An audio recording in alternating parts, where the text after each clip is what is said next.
Could you all come here more closer to the stage? So super nice to have you everyone here and everyone online also. So the idea of this day is that we will have keynote from Raul about pitching, and then after that all of the teams have a chance to present their pitch and get feedback about not how to improve their solution, but how to improve their pitch. So what to highlight more on the pitch and what to maybe leave more on the background. But super nice to have you all here, and let's welcome Raul on the stage. Thank you. Just a second, let me get set up. Yeah.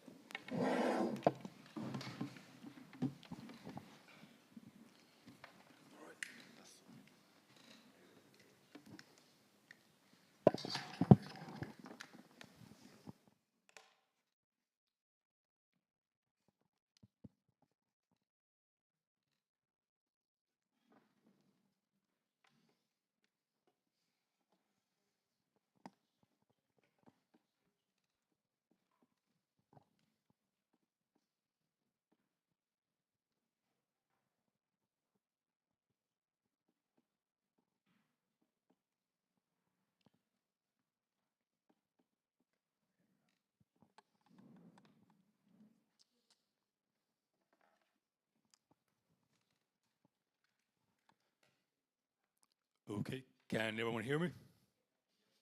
Okay, perfect. So, yeah.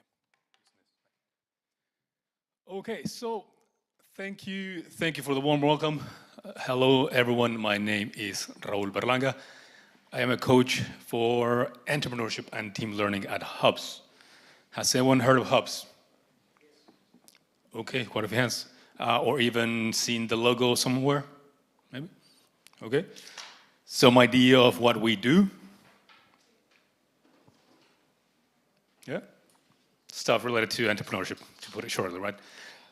Well, it is my pleasure actually to be here with you today and talk to you about pitching. And let me start with quoting someone who knows a thing or two about selling. I guess everyone knows who this guy is. So a couple of years ago, give or take, I attended a sales webinar where he gave a keynote and said something along these words. So you might have the best product, but if you don't know how to sell it, then you're not going to get very far. Is there anyone who disagrees? No one, right? And the point here is we're not going to be selling, we're not going to do sales, but there's actually quite a bit of parallels that we can draw between selling and pitching.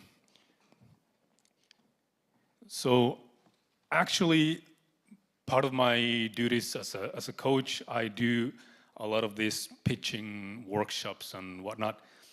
And I realized that while I have tried to polish my message in a way that's clear and understandable, typically I still did have kind of like a lot to say.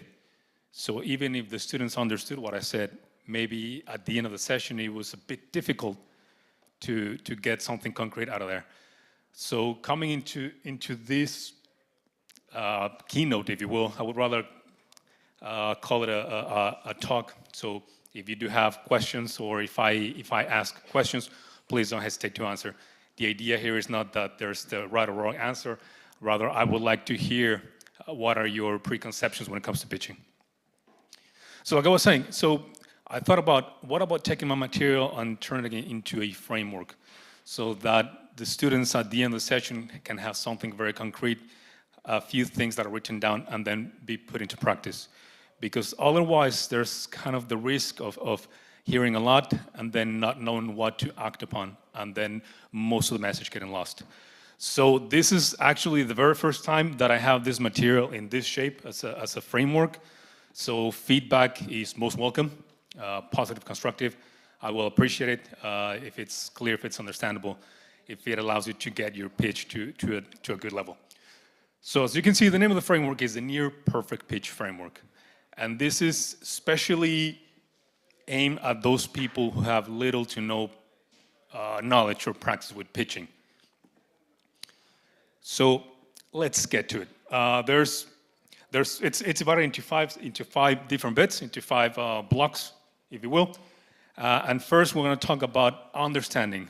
So differentiating what a presentation and a pitch is. What is one, what is the other. Then we're going to talk a bit about when it comes to sort of unlearning, when it comes to creating a presentation and then relearning different things in order to make a pitch, not a presentation. So changing the mindset a bit.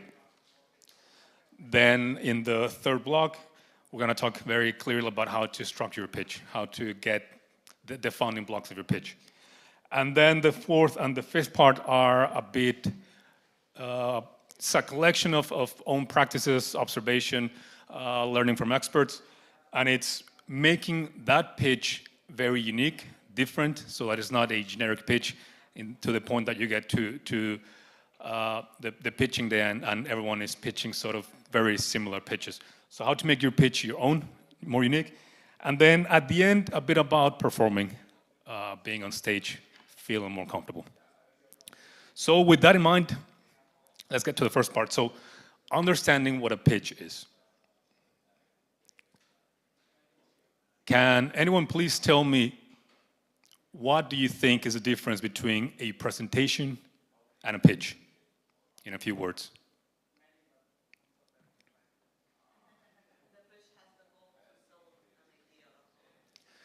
The pitch has the goal to sell an idea. Okay, very well. A pitch has a call to action. It's like you've seen my material already. Yes? Anyone else?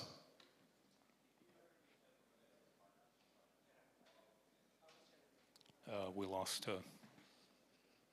Okay, well, let's carry on. Hopefully that'll come back in a second. You see it? Darn, it's my computer. Yes. Okay. So I have to touch my computer every now and then. It's this feature that it goes to sleep automatically. Cannot switch it off. Okay. So yeah, pretty much on point. Yeah. Most importantly, I would say that a presentation is when you basically just stand up and you say, I know this much about this subject. So 1, 2, 3, 4, 5, 6. That's all the information that I have, and you do with it what you will. When it comes to a pitch, you're trying to go way beyond that. So you're trying to not just inform, you're trying maybe to evoke a feeling, to convince people of something, maybe to persuade them. Maybe it's sometimes, yes, definitely as far as trying to make them buy something. So you are doing a lot more than just informing. And it requires a bit of a different mindset, and we're going to go into that in just a second. So typically, like you said, pitching is often associated with sales, right? Everyone has makes this connection in their mind. And yes, so obviously pitching is a part of the sales process, but there's a lot more that goes before and then that goes afterwards. Or the other typical notion that comes to pitching is startups, right? Because that's what startups do. They pitch to investors, to customers, to every single person that they meet along the way on their story, on their startup story, on the startup trip. And they get really good at it. But going back to what I told you about, there we go, to sales and pitching.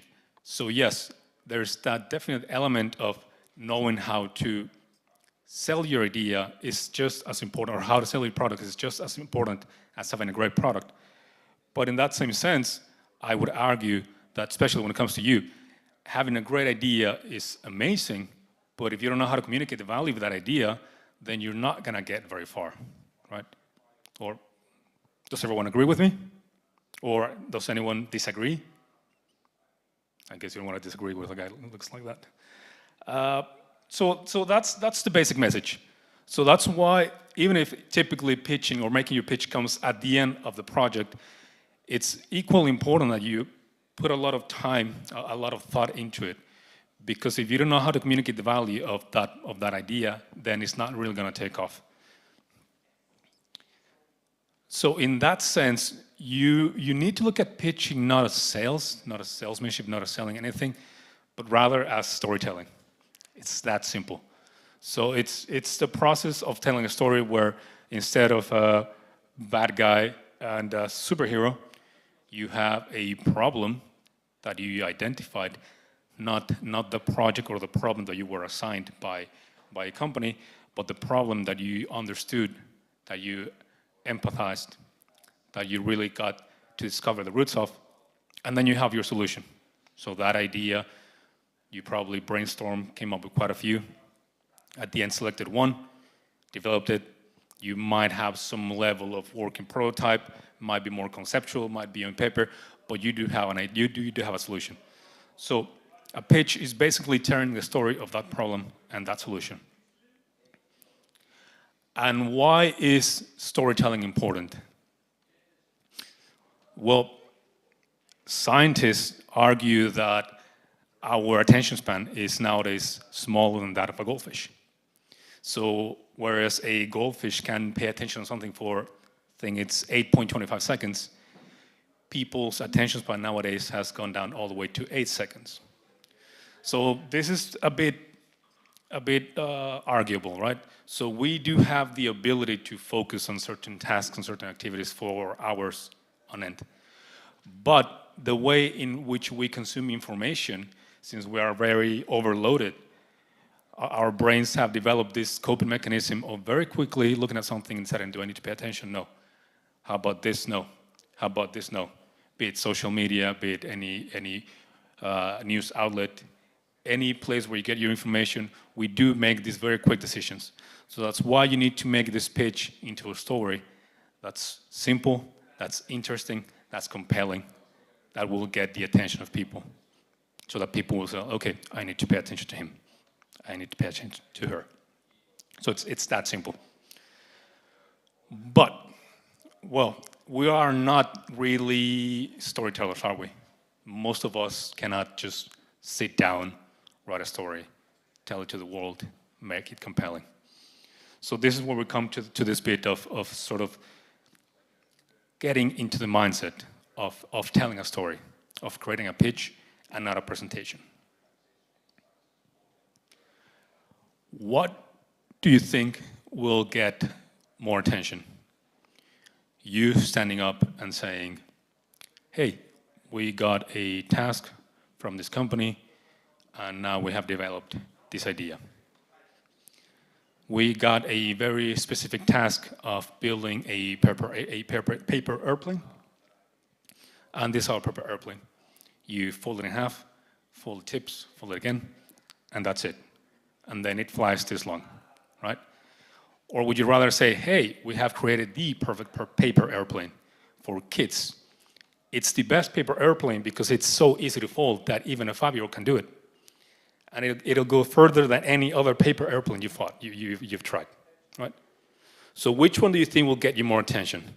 You going into a task list, or you telling the story of what this paper airplane does, of what problem it solves, and who does it serve?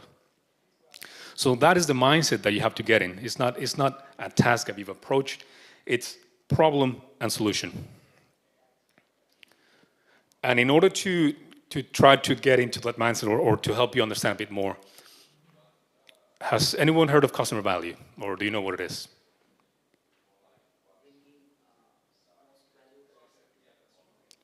Bringing more value? Right, so bringing more value to the customer in terms of what your solution offers, yes? Anyone else who would like to add?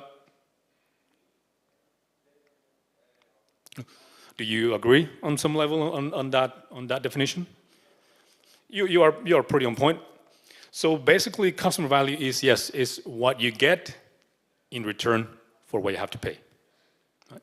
So if I give this much money, how much am I going to get in return?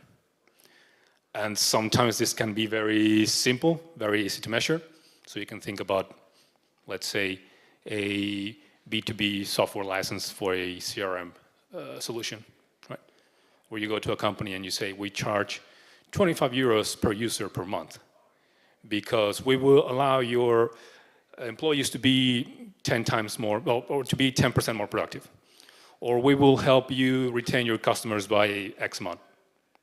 And then at the end, you can do the math in your mind, right? So 25, this many workers, this much money a month, and then they can do this much more work, or I will lose this less customers.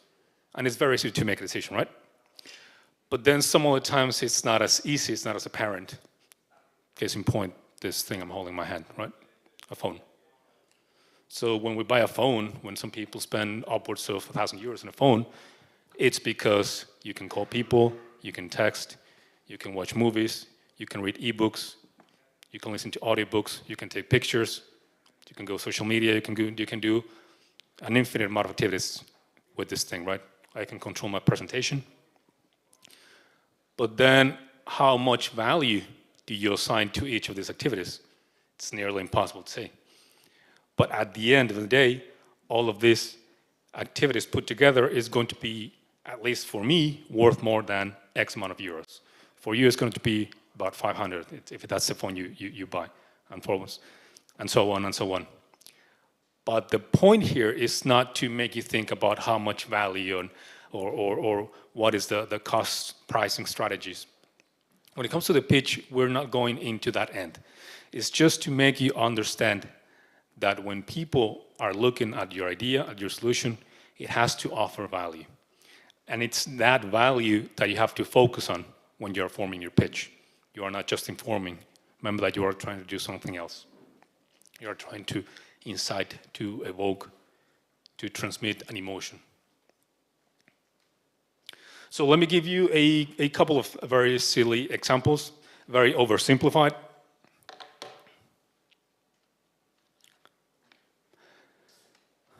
Let's suppose that you have this product, right? So a football. Why would any of us buy a football? That should come in a second. Why would you buy a football? Exactly, right? To play football. What is the person who wants to play actually wants? If you go one level beyond.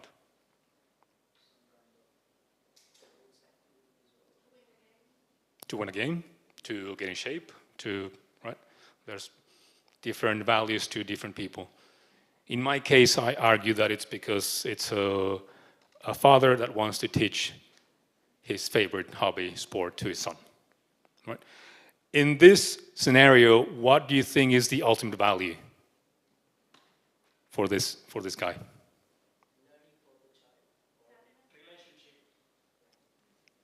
Yep.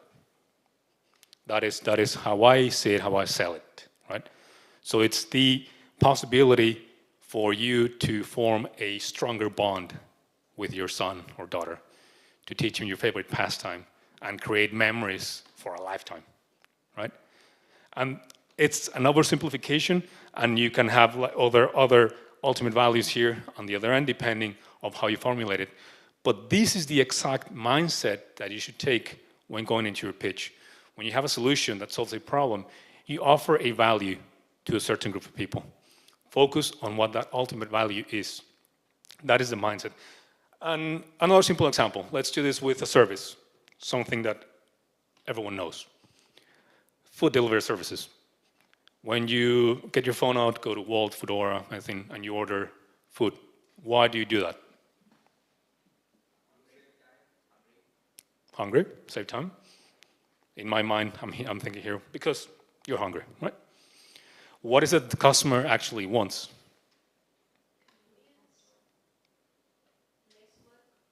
Yeah, convenience, less work, exactly. So avoid this kind of scenario where you want something quick, but you don't want something boring to eat, just like a bowl of cereal. So you want a proper meal, restaurant level, without the hazard of having to cook it yourself. So in this scenario, what is the ultimate value of that transaction? Save time. Yeah. Anyone else? Something else that comes to mind when we think about the easiness of it, definitely. In here, I argue is that so you can spend a lazy Sunday at home with your boyfriend, girlfriend, husband, right? You have all the convenience, you have a restaurant level meal without the hassle of getting dressed, going outside. You can just stay in, relax. So that value going from a guy on his bike to you spending your perfect lazy Sunday because you deserve it, you've had a tough week. So that is the exact mindset, that focus on the ultimate value. That is what you should do going into your pitch, going into building your pitch. So think about that. Customers don't buy products or services. They are buying a solution to a very specific problem that they have. In this case, creating memories with my son or having a nice lazy Sunday at home with my significant other. Think about what is your football and what is your memory? What is your wall delivery? What is your lazy Sunday? So now that you understood, okay, it's not just selling, it's selling a story. I should focus on the value of my solution. Then you get to how do you actually put your pitch together, right? So probably the central part, not only in my framework, but the central part to this activity. So actually getting to build your actual pitch. And on this, I rely on models that are out there that are very known. Has anyone heard of this NABC model? No? Do you know what it stands for? Do you remember?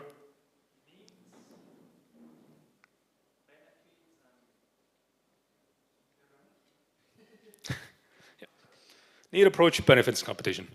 So those are the 4 central elements to your pitch. Put in other words is the need or the problem, like we talked about a few minutes ago, is not the problem that a company assigned to you, is the problem that through that project you got to know, you talked to people, hopefully you did your research, you really found out what the root of the problem is, that problem that you're solving. Approach, or very simply said, your actual solution, what you probably spend most of the time on, that solution that you probably have gotten a bit attached to, that you are hopefully passionate about. Benefits, obviously, if this were to happen, if people were to use this, it would be because there are certain benefits, right? If not, then why would people use your solution? So these benefits, you just list them very clearly. And at the end, competition. What do you think would be important to mention your competitors during your own pitch?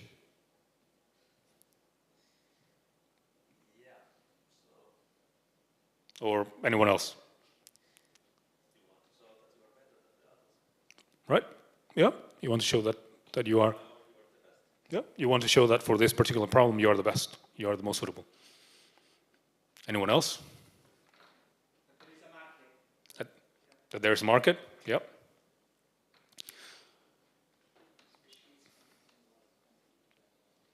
Your competitive advantage? Yep. Yep, you're all right. So you have to highlight how you stand out from the rest, how you are the best for this particular problem. You might not be the best for every single problem related out there, but for this particular one, you should be looking at me, not them. But it's good for you to be aware that there's others out there, because then I can stand out.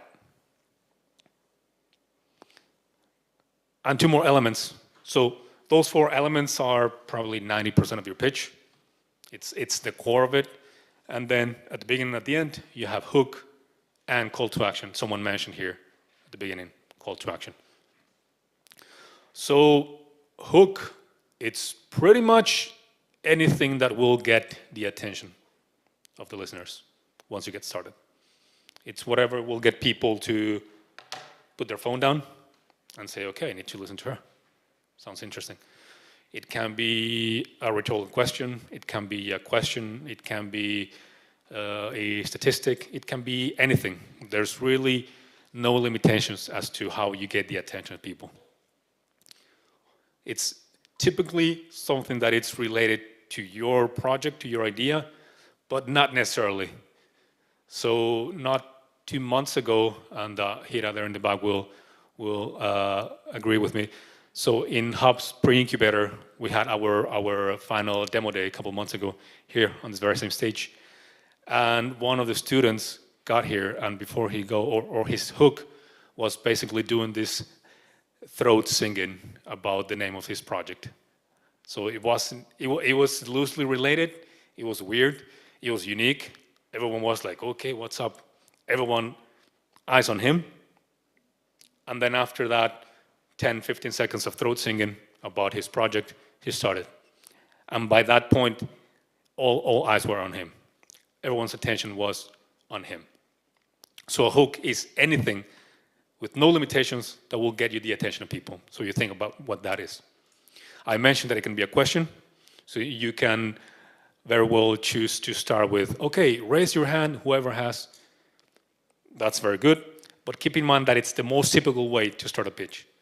So there's a very good chance that many people will do it. And by the third, fourth, fifth pitch, it's like, okay. So try to be a bit more creative into how do you get the attention of people. And call to action, well, it's kind of self-explanatory, isn't it? Pretty much what you want the listener to do after you're done. So once you get off the stage, you want him or her to do something. So you think about what is it? And a call to action can be different at different stages of your project. So if you pitch next week, it might be different if you pitch 2 or 3 weeks from now. Think about what you want from that person standing in front of you, what you want her to do. If it's talking to you afterwards, if it's filling a survey, if it's giving you 5 minutes of their time, if it's signing up for your Instagram channel, whatever it is. So you think about what that call to action is for you at the point where you're at, and then don't finish your pitch with thank you. To finish with thank you, and what is that next step? Put the ball on their court. So it's quite simple, really, right? These 4 elements, like I said, is the core of your pitch, and it can be quite difficult.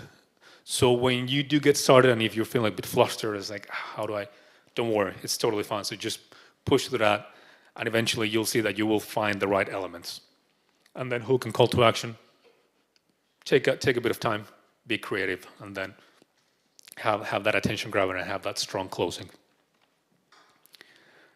But I do have an example for you, so hopefully the video works. It usually does. And it's pretty much a pitch following these elements. So let's see.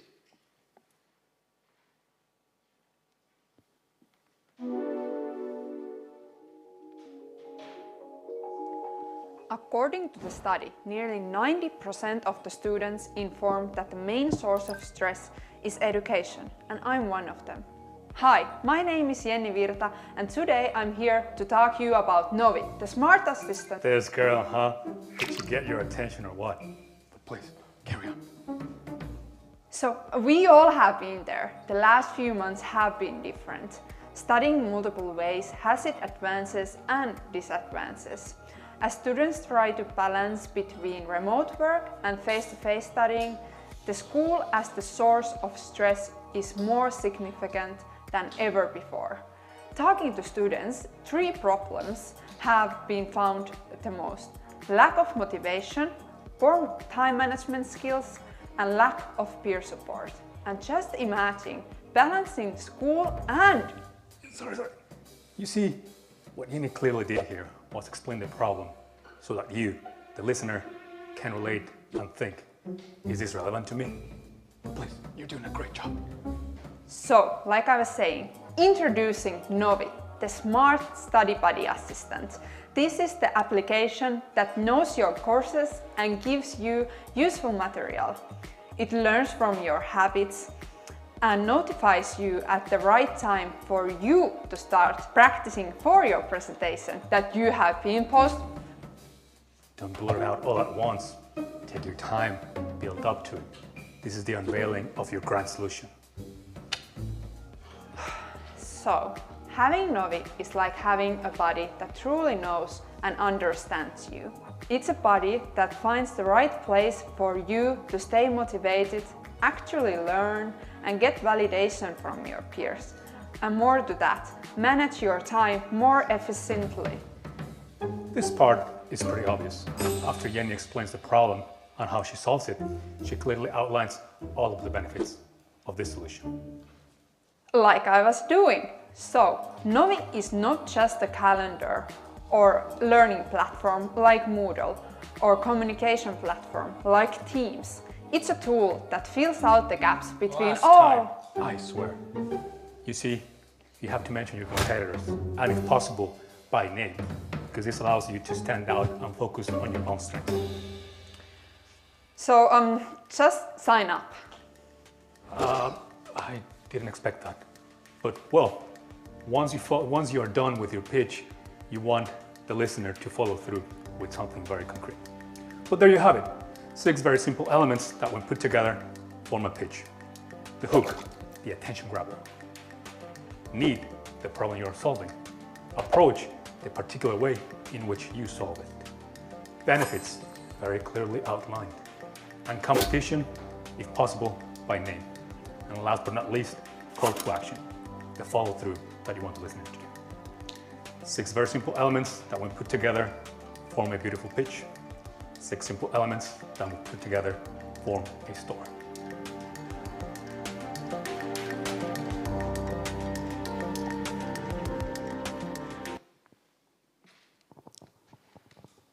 There we go. Careful with those cans, by the way. Made a bit of a mess over there. But, well, it's pretty much what I described, right? So those 4 elements, adding your hook and your call to action at the end. But the idea when you use this NABC model is not for you to end up with 4 slides that have the heading need, approach, benefits, competition. Because if you do this, not that it's wrong, but you run the risk of running into a bit of a generic pitch, right? So the idea is for you to use this tool, this NABC model, as a way to arrange your thoughts and get that basic information. Because yes, there is a lot of things that we've done in the past 3 weeks. You probably spent quite a bit of time. So you definitely will struggle into getting the right elements, into getting that story that's short, that's understandable. So use that tool in order to get that information. And if you feel like you need some inspiration or you would like to see some good examples, it's always a good idea. So there's obviously places where you can do that. So Slush, if anyone is familiar with, so the great startup event in Helsinki in November each year, they have this Slush 100 competition where you have some of the best startups from all over the world coming to pitch for a grand prize, right? And you will find some of the most amazing startup pitches from there. Or if you're familiar with Kickstarter, the crowdfunding platform, you will find out like every time you go to a campaign website, it starts with a video, which is one way or another a pitch. It's a bit of a salesmanship. You can look at those as examples as well. But the most important thing, what I recommend you is that when you see a great pitch, when you see something that says like, oh, that's amazing, don't copy that, or don't try to fit your idea directly into that pitch. Rather, use it as inspiration for you to come up with your own pitch. But moving forward, so how am I doing on time, by the way? Almost. How am I doing on time? How much longer do I have? So do I need to hurry, or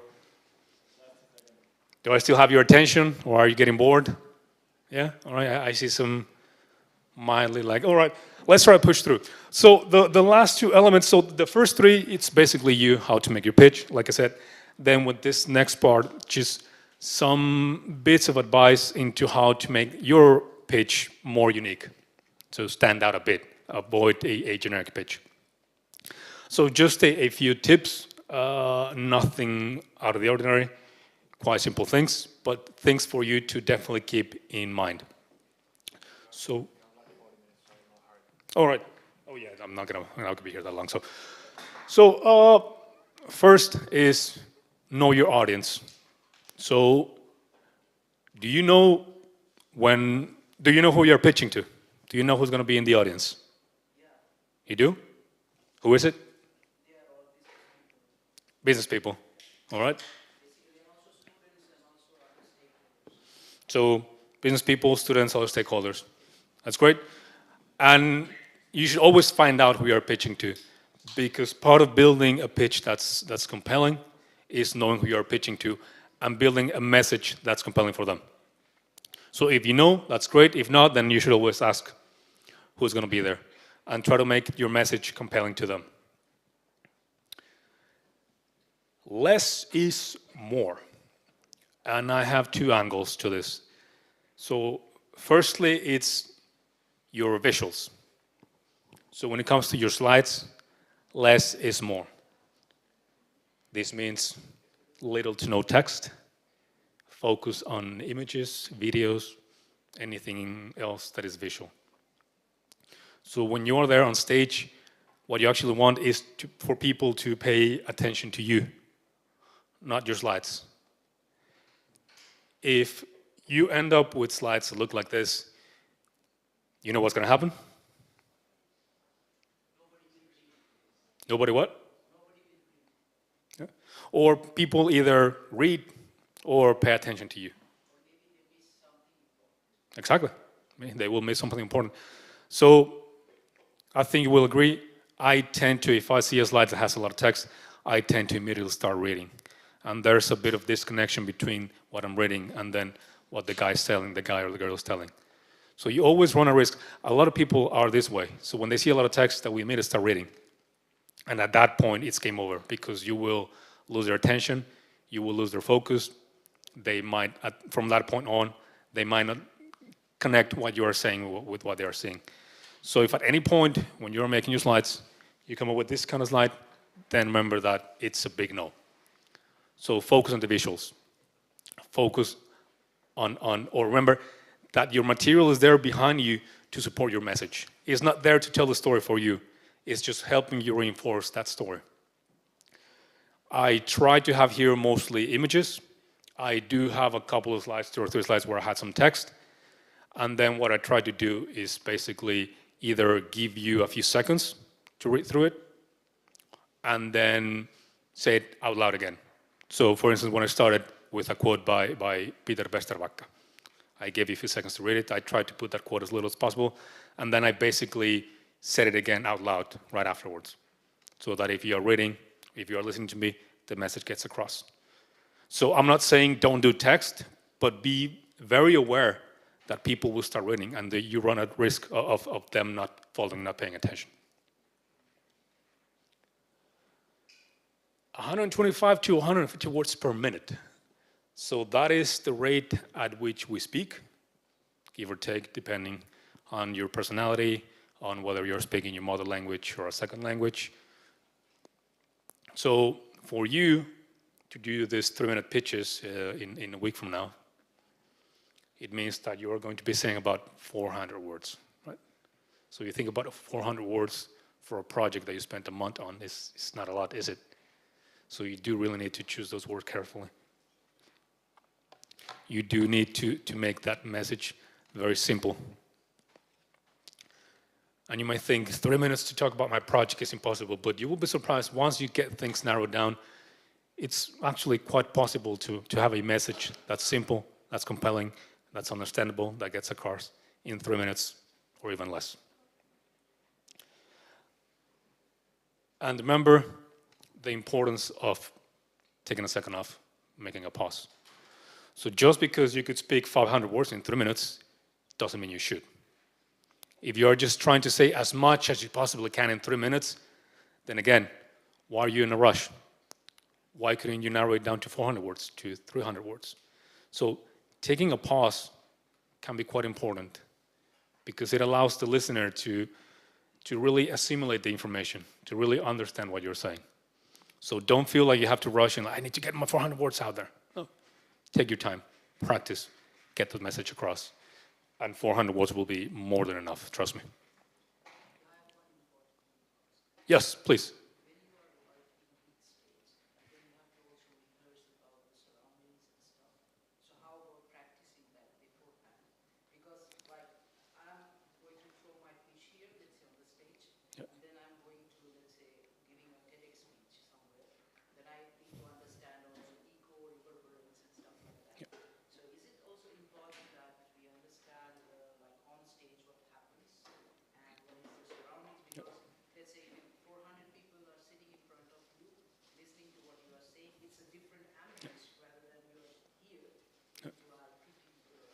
Very good question. So if there are some people online, so he was asking about being on stage and knowing how to address.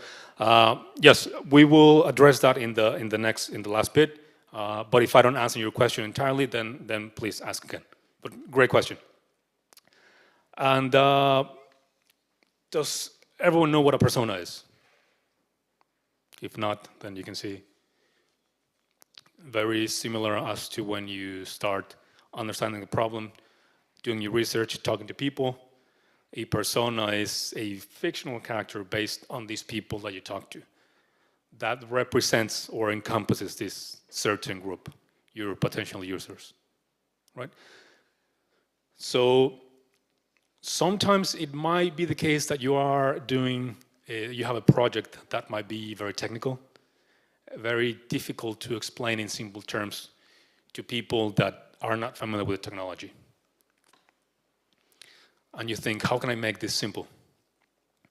Well, then maybe using that persona that you came up with during your research, putting that persona as part of your pitch can make that story way simpler and more relatable, right? So instead of, say, talking about how Web3 is going to change the world of banking in the future, you can present Joe, a 35-year-old father of two, who has issues with his banking service and doesn't really rely on big corporations. And you can say how Web3 is going to change the way in which Joe interacts with his bank. Right. You don't need to mention technology for a second. You just put Joe in the middle of your story and make your story very simple to understand, very simple to explain, very relatable. So just an option for you. I don't mean to say that everyone go ahead and put your persona in the middle of the story. This can just be a way to make your story more simple if you're struggling to do that.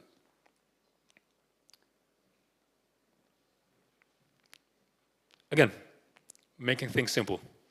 Sometimes you could pretend that you are pitching to a group of third graders. How would you make your difficult technological Web3 project understandable to a group of 9, 10-year-olds? You should be able to. You are not going to a tech summit where you're going to be talking with just tech heads, tech entrepreneurs. You're going to be talking to people of all backgrounds, people in business who don't understand the technical aspect. You're going to be talking to students of different fields who don't have a solid understanding of the technological side of Web3. So a pitch is always done in simple terms. So a suggestion for you when you start practicing is like, how would I make my solution understandable to a group of 10-year-olds? And then you build on top of that. Then you make it a bit more elegant, a bit more complicated to your actual target audience. But this can be a good way for you to practice, a good way to make sure that your message is simple and it's understandable. 5 plus minus 2. Remember that. So according to experts, that's the number of working concepts we can have in our active mind at any given moment.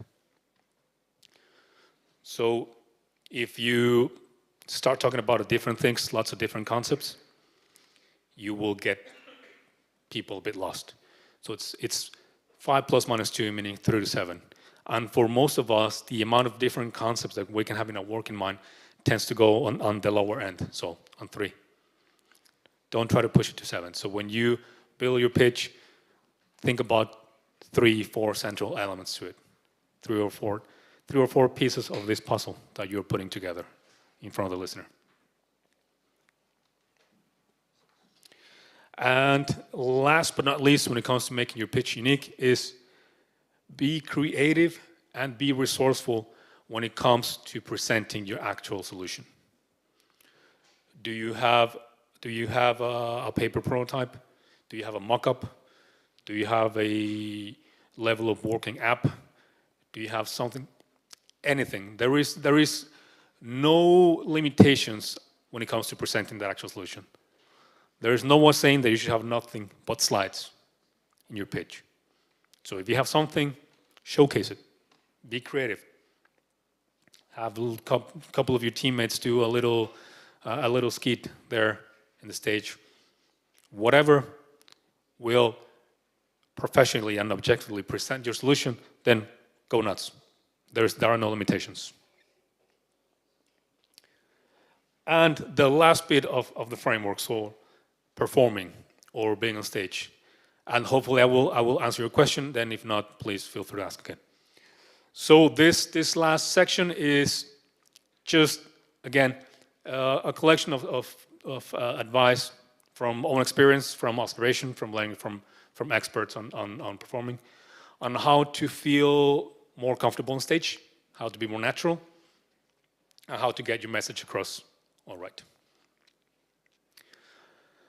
Is there anyone here who is just totally scared of public speaking? Okay, one hand. Anyone else? Two? That you will just say like, I just cannot do it. Just like someone would be afraid of heights or afraid of cockroaches. Yeah. So, okay, so two of you. Well, thing is, the best way to face your fears is to just face them.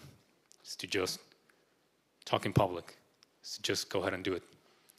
If you are really afraid of it, then I would suggest, okay, so maybe don't do this one, right? Because you're going to be on a big stage. There's going to be a lot of people. There's this large event. There's going to be a lot of passersby.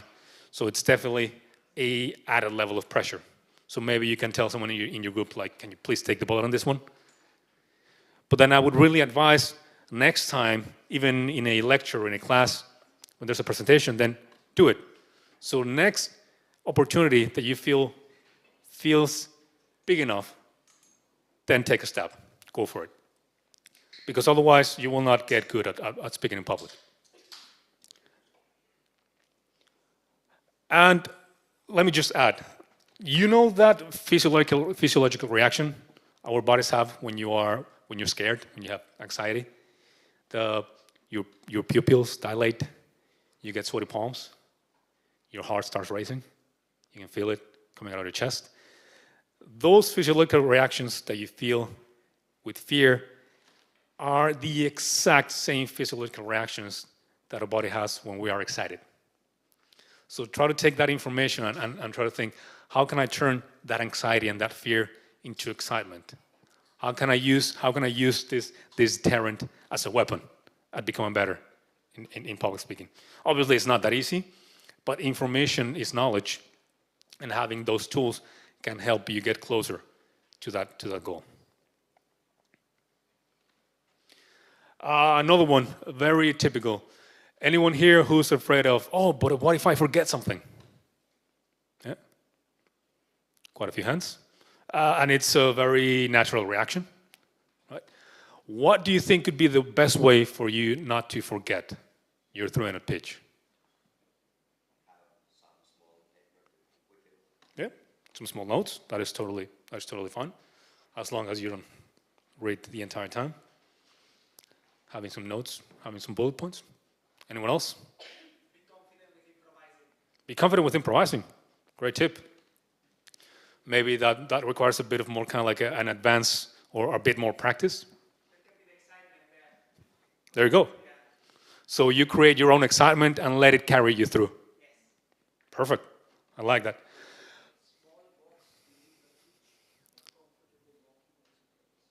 A small box?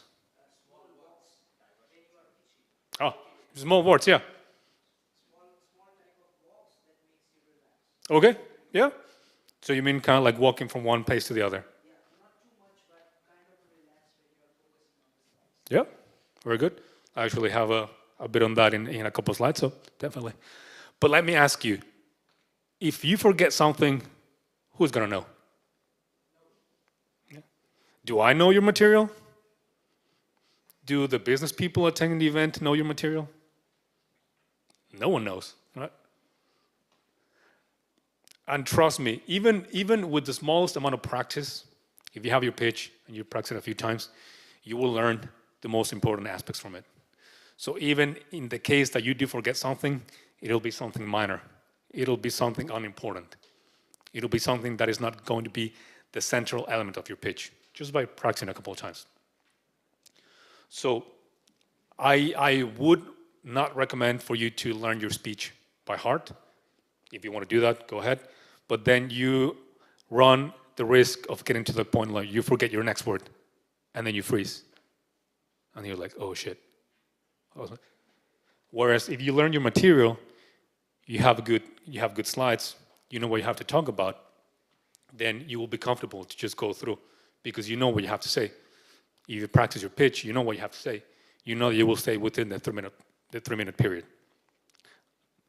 So it's as simple as that. It's just that remembering that practicing a bit, you know your material. Whatever you do forget, no one's going to know. It's not going to be important. Maybe at the end of this keynote, once guy gets stage, like, oh, I forgot to say this thing. Well, so what?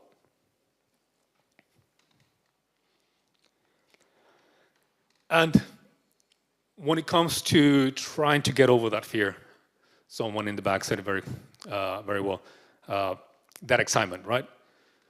So you would be surprised, even if you're anxious, if you're scared, you start your pitch and you get sweaty palms, you will be surprised how if you push through, if you get over that hump, the rest of it will just be smooth sailing. Trust me, it is possible. So you think about what can be that which can get over that hump. So turn that rocky road into a smooth road. So have a strong start. Think about what that can be.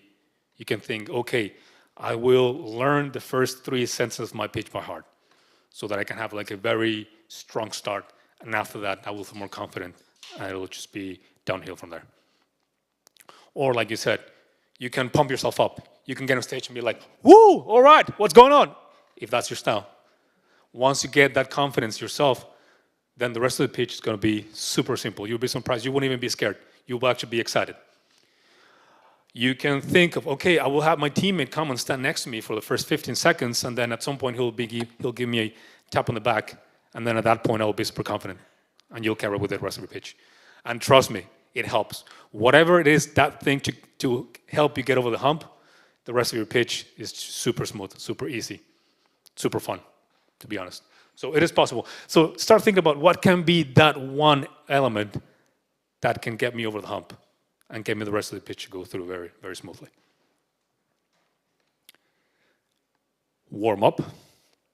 So literally stretching your body as if you were going to play football, basketball, your favorite hobby. A lot of times when you get on stage, you really tense up. So when you let that anxiety sink in, it really takes over your body. You're stiff. Your breathing becomes normal. So in order to not let that happen, before you pitch, go outside. Before this, I was outside. I was stretching a bit. Do some deep breaths to try to bring your own heart rate down, and really try to warm up parts of your body as if you were going to play sports. You will be surprised as to how much that helps get you on stage feeling more relaxed, more yourself. So really, really do it. And the same applies with your voice. So to help you avoid getting tongue twisted or not saying your words properly, you have also muscles in your mouth. That is how we speak. It's because we have different muscles. So in a similar way, how you would warm up, stretch your body, you should do some vocal exercises. So before you pitch, you go behind the stage, you go outside, you find a quiet spot. So before this, I went to the terrace and I started like, la la la la la la la la. Move your mouth around, get all those muscles. Le le le le le le le le. Le le le le le. Whatever you can come up with, it doesn't have to be specific, but get those muscles moving. So that when you're on stage, you're also natural, comfortable, confident with the way you're speaking. And trust me, it helps a lot.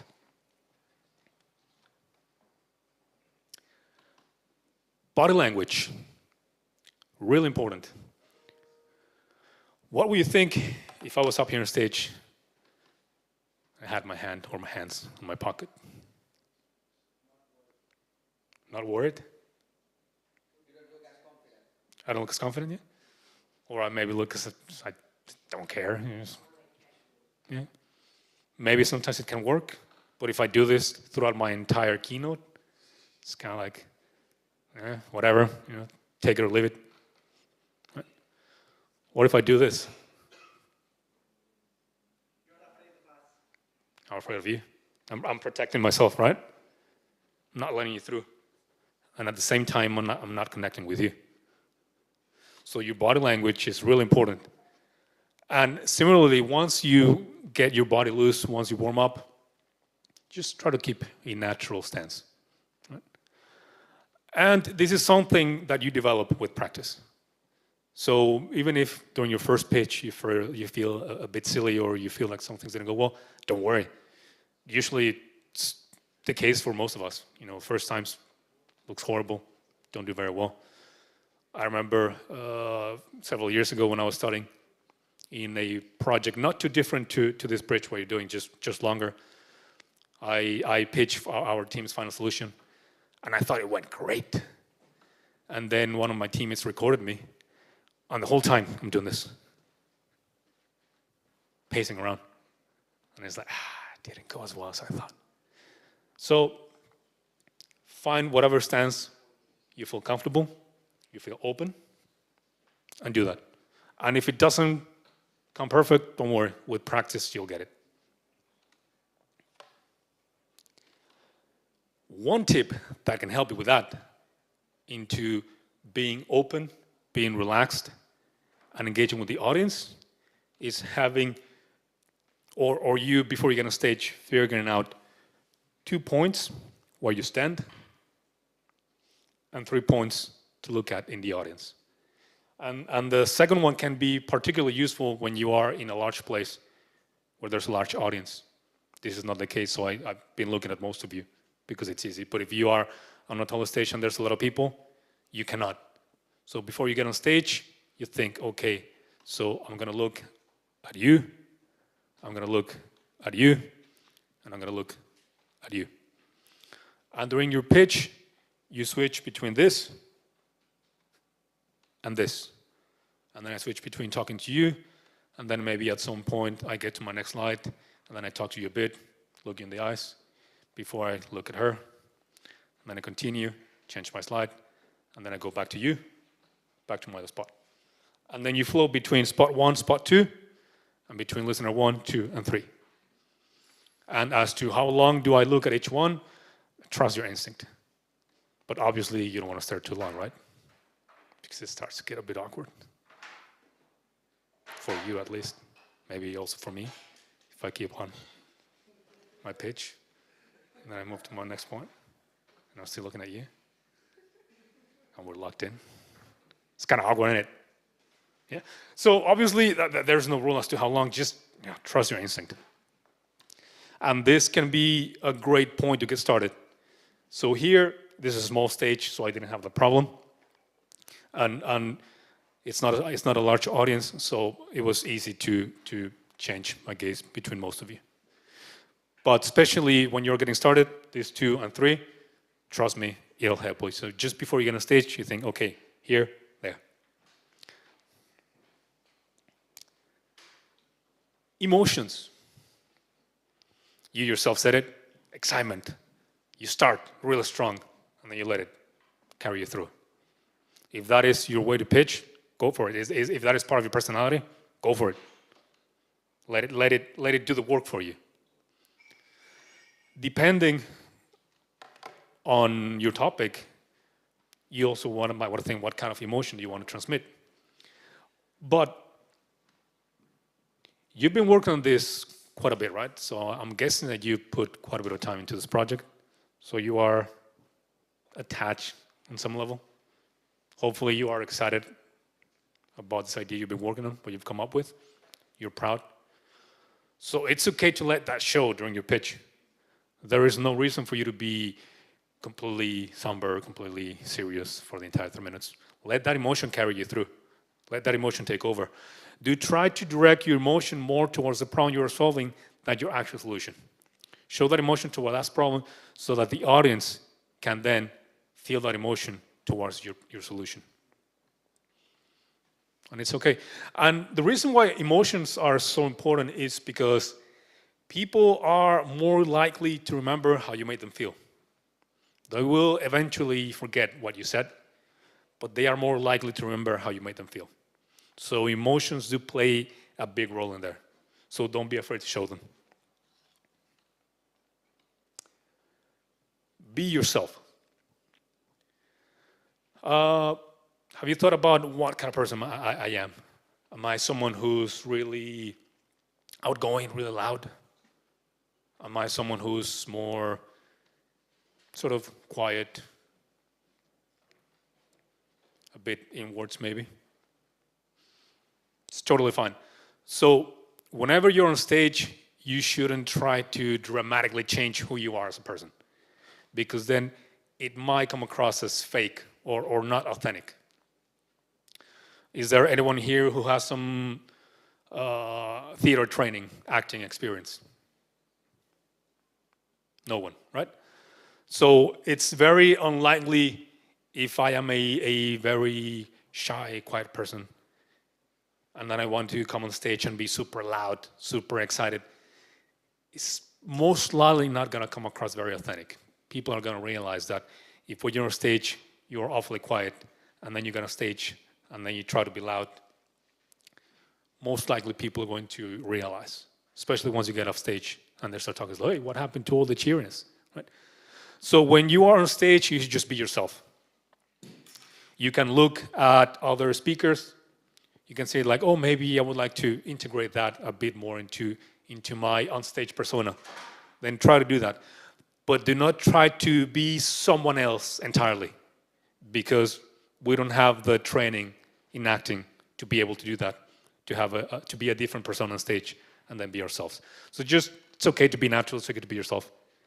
If you're cheery, if you're loud, if you're excited, use it. If you are more quiet, serious, use it. Try to throw a joke here and there, but then just be yourself. And be very aware of what you think your weaknesses or your bad habits could be. So I'm going to share, for instance, like I told you in this project that I saw that I thought I did a great pitch, and then when my teammate recorded me and I saw the recording, and I noticed I was doing this the whole time, and I was pacing. I didn't stand. It was a 5-minute pitch, and I didn't stand put for more than 5 seconds at a time. And then I realized, like, okay, so I really need to work on that. So this tip that I gave you of 2 points is something that I had to use a lot, and it's something that I had to be really aware of every time I got on stage. Hands as well. This time is not the case. Usually if I have a clicker, that helps me, because or a mic helps, because otherwise I realize that I do this. Hands. And the second that I start thinking about it, I do that. So I need to find the way to avoid that. So if it's not yet, sorry. So if it's a larger stage and I have a clicker that has something, I know that my hands will be busy in the right way. And as to not pacing around, it's something that I struggle with, and I still struggle a lot, and that I have to be very aware. And that if I do move, I need to stay put for a bit of time. So sometimes practicing, looking at yourself, will let you know, like, what are those bad habits of mine? What do I need to be on the lookout for? What do I need to be careful with? And then just try to work on it.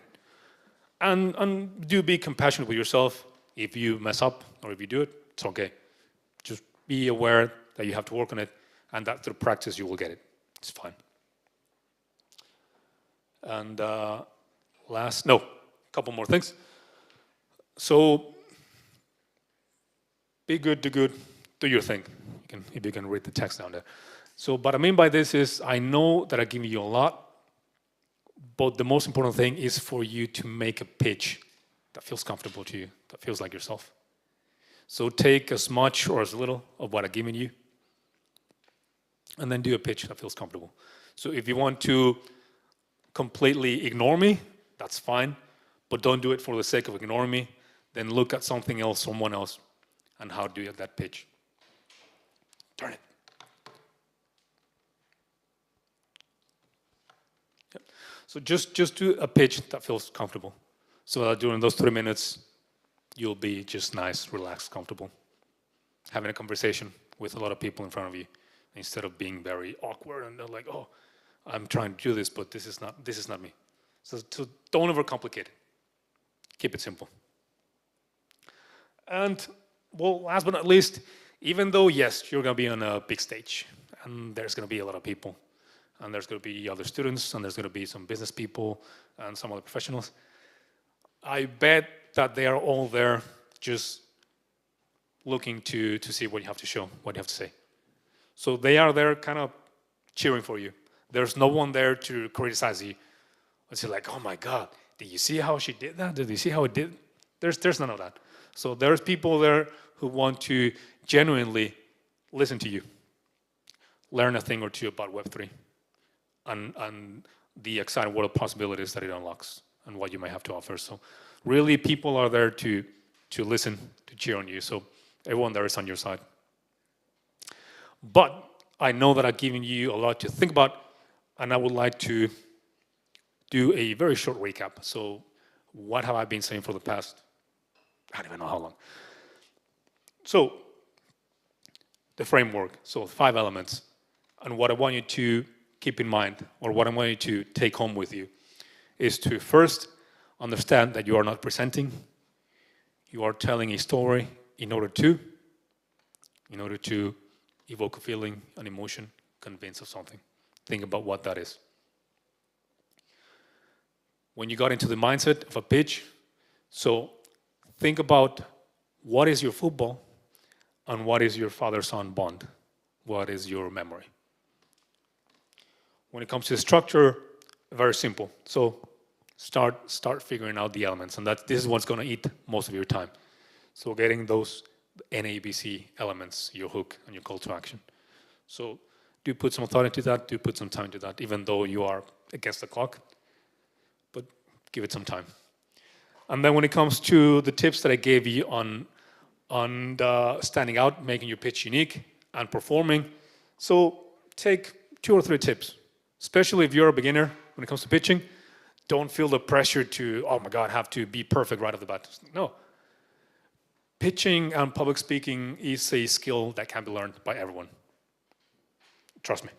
So take 2 or 3 things, and I'll give you the slides, so no need to read through them. This is just a very short recap of all the advice that I gave you, and almost the slides the link that I sent you have just these last slides, this recap.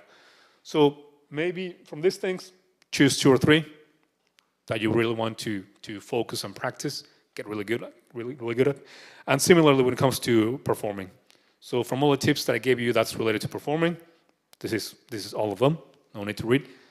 So you can also start thinking, maybe what are 2 or 3 of this list that I should make mine, that I should get really good at this time, and then next time, other 2, and so on.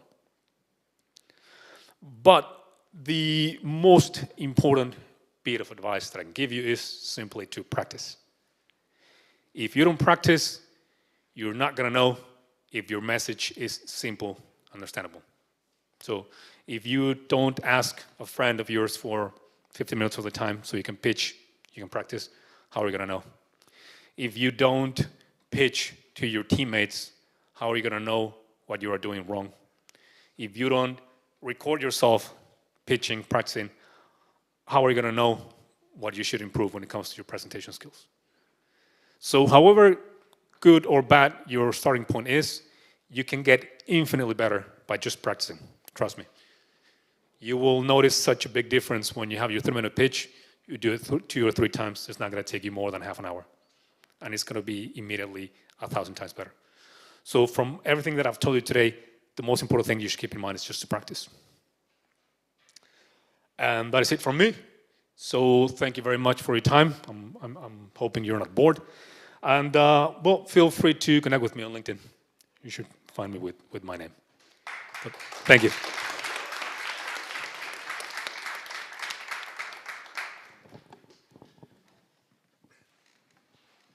Thank you so much, Raul. And as you said, this was your first time showing this workshop or presentation.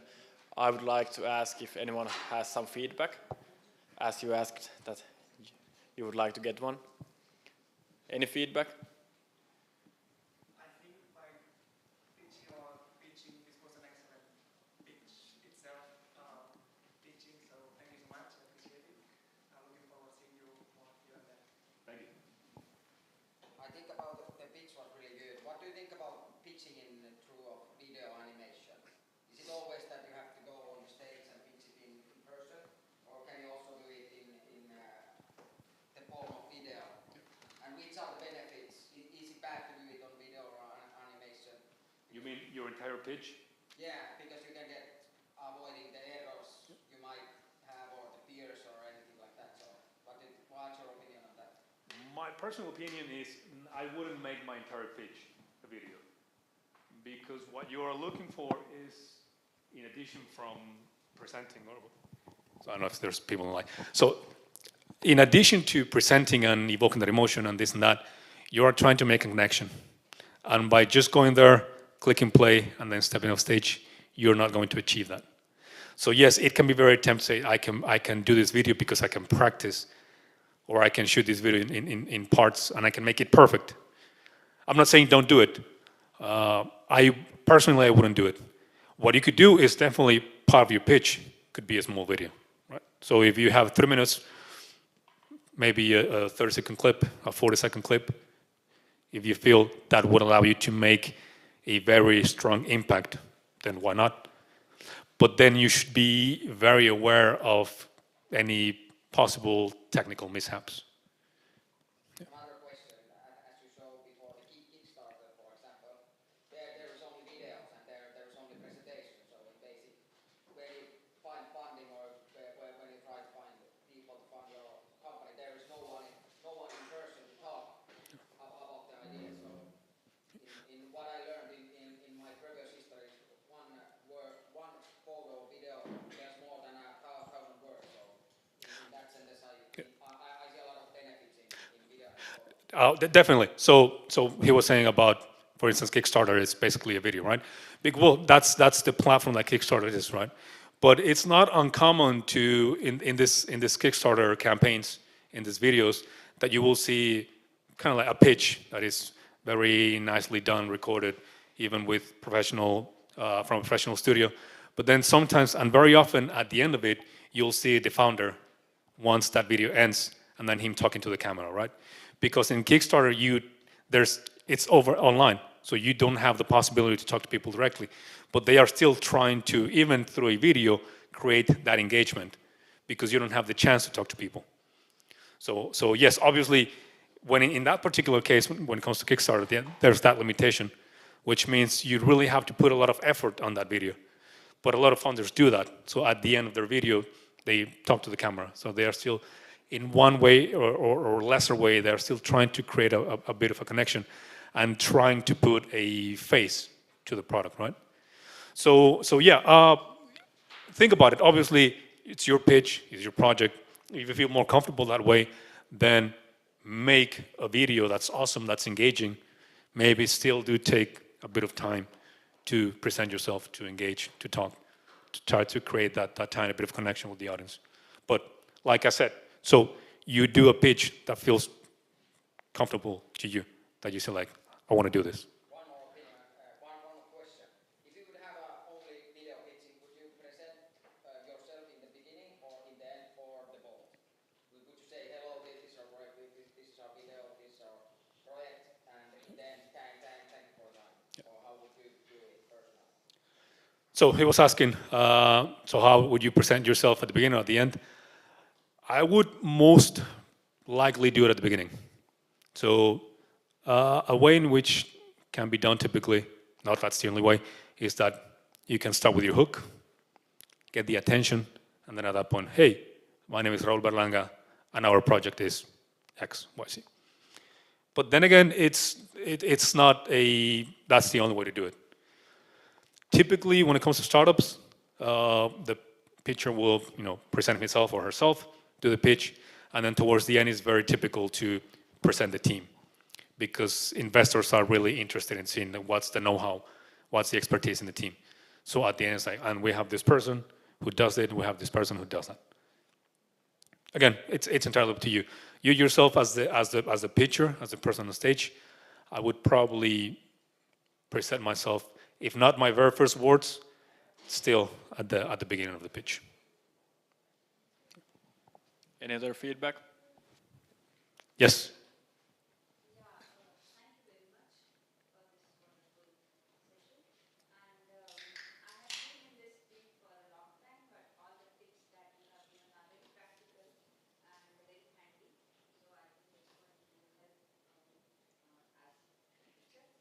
Great to hear.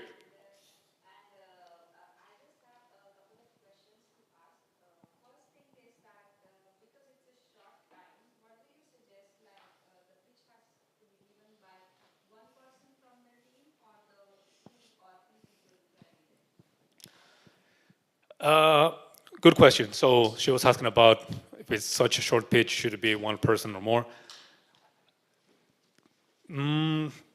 My opinion, and this is my opinion only, typically when it comes to the pitch, it's sort of the responsibility of one member. Right? Because you are working on many things at once, you are probably still finishing your prototype, still doing this, doing that, making the pitch itself, practicing.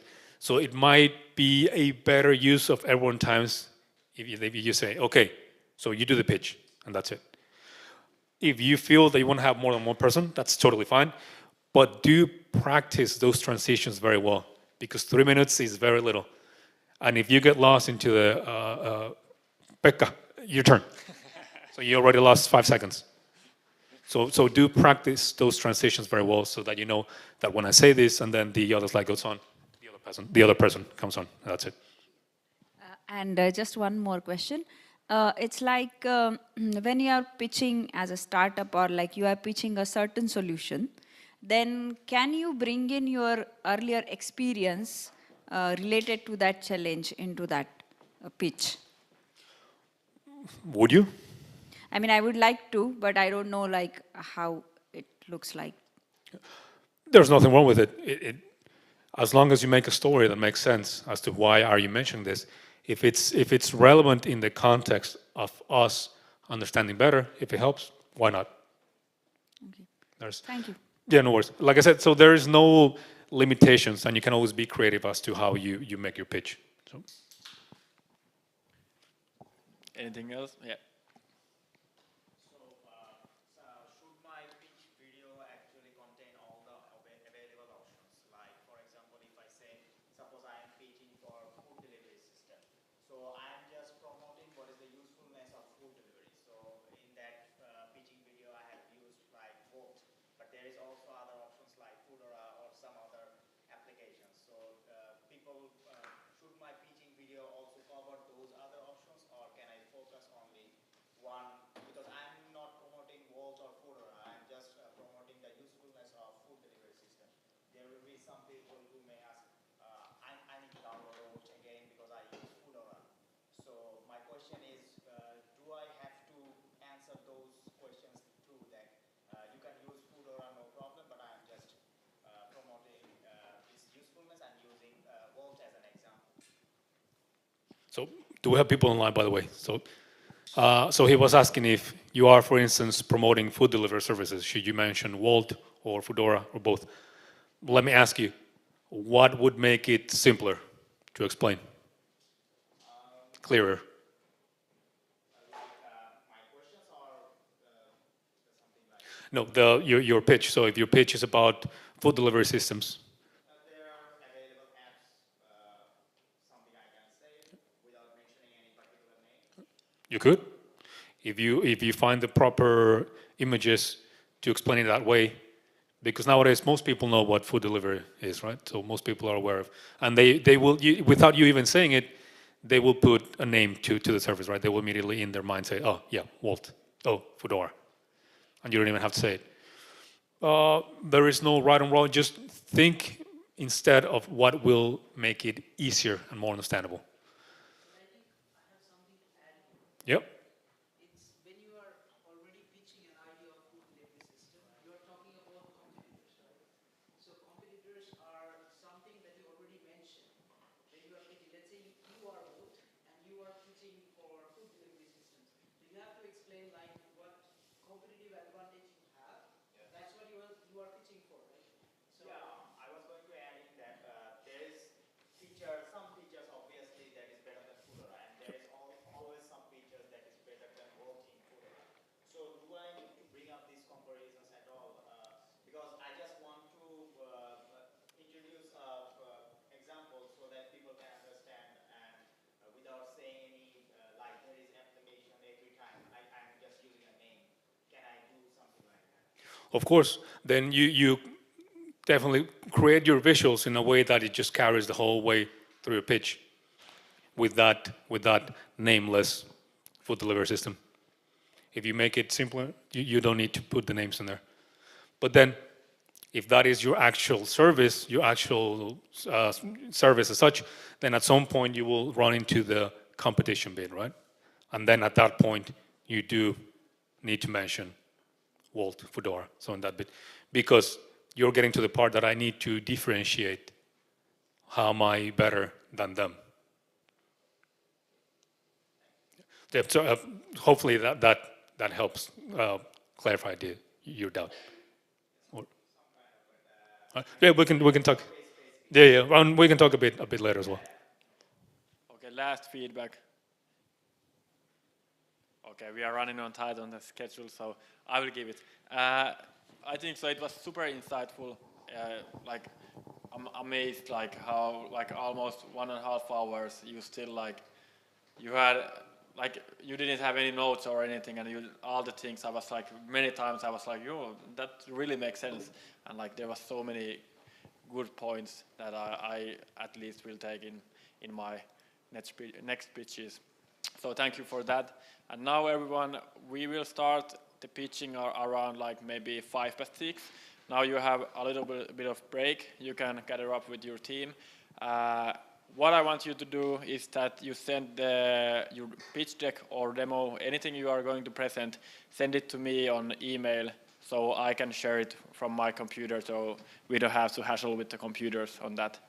But now you can get some snack and have a little bit of break and get ready.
Everyone, could you come here closer to the stage?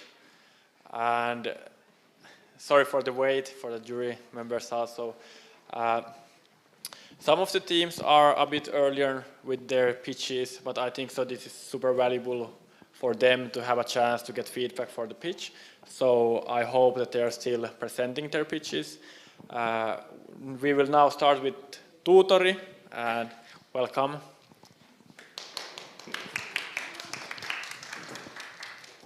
Thank you, thank you. I don't think I can see the slides anywhere, no. Okay. Yeah, because I have the notes, but if you cannot move it, it's fine. Yeah, looks like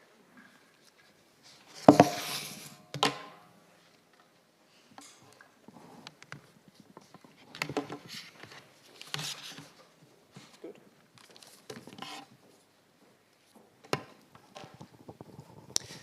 Hi. Think about this time when you started studying. Everything was new. You had to figure out which courses to take, when to take them, and you might have had some problems on trying to organize what is important for you. Now, raise your hand if you have ever felt these feelings. If you ever felt lost. Research shows that 40% of Finnish students have problems with fatigue.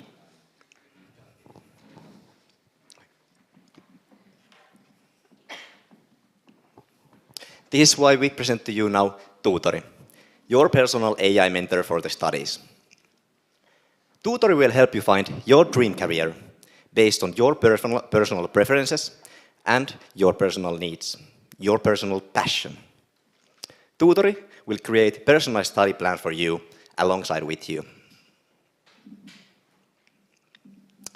So imagine this. Teemu wants to study in the university. Teemu doesn't know which course or which program to take.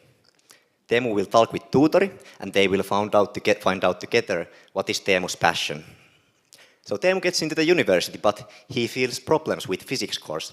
He doesn't understand how this physics course will help him in the future. So Teemu will talk with Tutori, and they will find out together why this course is important. Teemu and Tutori will work every semester together to find out a good plan for them, such that Teemu is able to have a work-life balance. Tutori uses innovative technology, which allows us to communicate with the course data interactively.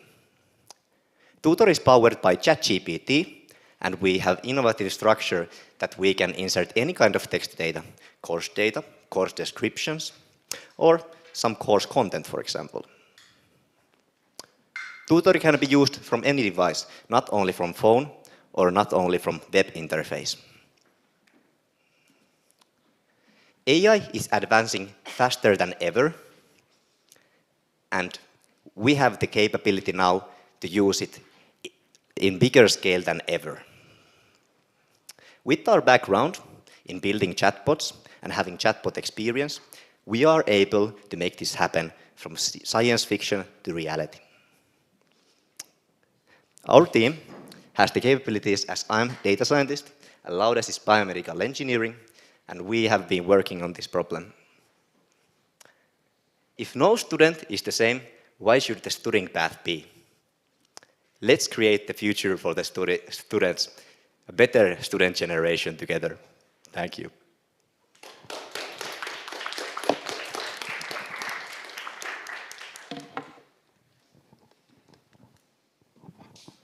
All right, thank you so much. Sorry, what is your name again? Teemu. Teemu. Very nice presentation. I really like that you started with a hook. Also, you explained your needs very much with a storytelling. It was very nice and very easily understandable. I was engaged with your pitch, like I understood what the product was about. Also, very good explaining the benefits, how you benefit with Tutori. One thing that I would like to see is a little bit more of visual aids in terms of understanding how it works. That would be something I would have loved to see. But otherwise, I think the presentation was very nicely done. Very good idea communication. It was simple, easy to understand, very good structure. You had a plan, how you're going to explain it, and also very much in time as well. So very nicely done. Yes, thank you, Teemu. I actually had very much the same points. I really enjoyed that your speech was like slow enough. That happens quite often, that people try to kind of, because they have a limited time, they try to speed up and then it's like hard to follow, but you didn't have this problem.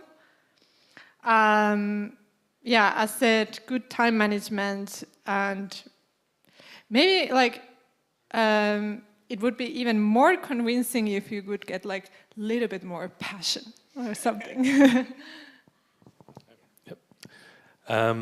So yeah, good job, Teemu. Just mainly to echo what's already been said.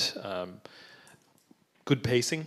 You kept in the time and you didn't rush at any point. The only sort of slip up was just when you didn't have the clicker in your hand there, and you picked up again pretty quickly after that. It was a very strong start. I think the sort of, you made it relatable so people could really understand what the problem was and take it from there. And the you know, the visuals were clearly something that needs work. You know, that's pitch deck is pretty basic at the moment. And you know, if you're going to have a sort of a character named Teemu that people relate to, then maybe that's a part of something you can work with for the visuals. Yeah, and then, you know, with practice, I think you're going to do a really strong job in terms of bringing some more confidence and enthusiasm to it. But good job. Thank you, Team Tutori, and thank you for the jury. Now we have Team Ikigai.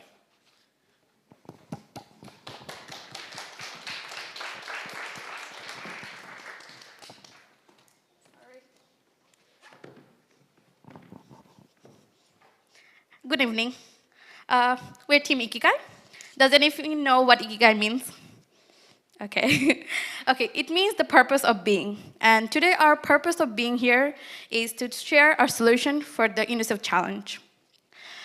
If you guys are anything like me and my friends, and we talk about investment, the first thing that might come to your mind are these big men with black suit and their legal talk and numbers. Not very welcoming, right? To be honest, the investment landscape today can lack transparency and personal connection, which can be a problem. Just imagine yourself as a new investor coming in the game, but are lacking that personal connection or to see the overall view of your impact. That can make you confusing and maybe not make the investment. So how can we solve this? Well, lucky for us, we have a solution. We can solve this by making metaverse. So we are creating a new world through metaverse, because metaverse creates this immersive experience for the investors where they will have this unique power to see their investment and impact in real time, which creates a more empowering and enriching experience for the investors. For our solutions, the investors will emerge on a virtual journey, partnering with the child. They will go to this virtual world where they will be able to see the before and aftermath of their investment. And one point of this world, they will be able to have an option where they can invest to cryptocurrency, which is crucial because cryptocurrency enables the investors to invest quicker than traditional currency. Through this, by seeing the actual change in real time, can create a huge difference in the decision making of an investor, whether or not they want to invest and connect with this child. Thank you for being with the journey with us.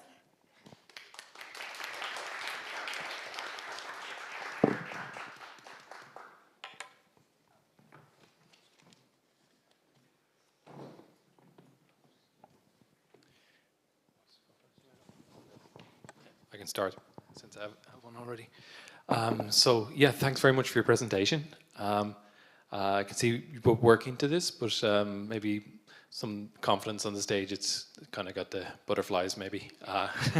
So that'll get easier with practice. I think overall, I have to admit, feeling a little confused at times. It took me a while to understand what the problem was.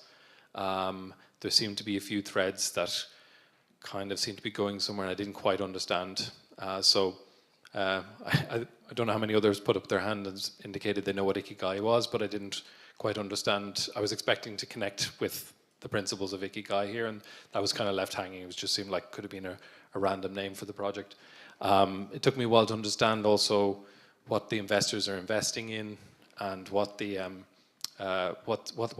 the transparency issue really is. So I think the flow needs a little bit of work to pull that together and to really get across the idea of what problem you're solving before you get into how you're solving that. So. Yes, thank you so much for the presentation.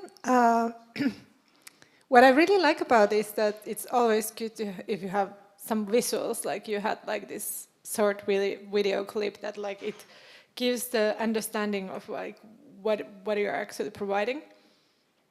And I have the same kind of issue with that not really kind of understanding like the problem part. So maybe like kind of that part of the pitch would need a little bit more like training and being more clear what you're actually trying to solve. And maybe kind of like emphasize the importance of this solution. Yes, thank you so much. I kind of go along with the same sentiments. One thing I would like to add on that was it would be nice to see a little bit of more storytelling or engaging the problem, then it would be, I think, a little bit more easier for us to understand. Because it seemed like there were like more bullet points and it was about investors, what were they investing in. Storytelling could have helped understand the problem better. Also understanding what were the benefits of the thing that you are developing. Would have been nice to know about that as well. Otherwise, like Ninnu said, a very good visual solution that really helps understand the solution, even though it was back and forth between the need and understanding what the problem was. So good job on that. Otherwise, yeah, very nice. Very nicely done.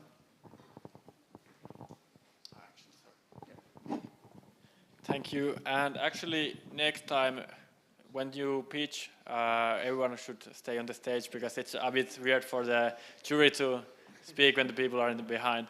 So just for the next pitchers. Then we have, sorry, I have to check the name. Valme Versers.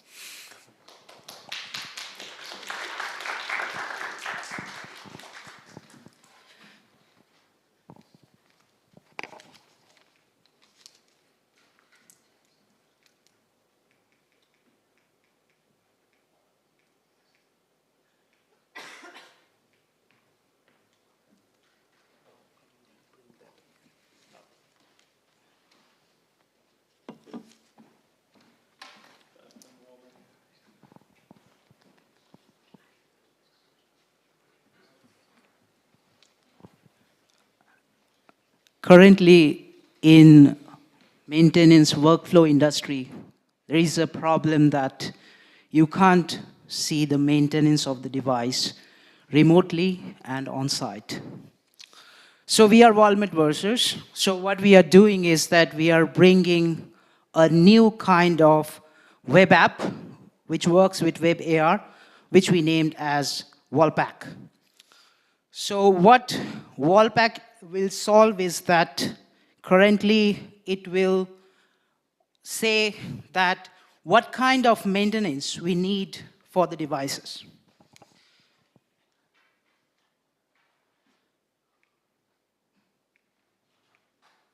And we are bringing our solution with ARJS platform using A-Frame.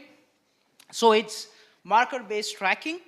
So the tracking involves a lot of possibilities when you are using with web browsers, mobile phone browsers, or any other platform.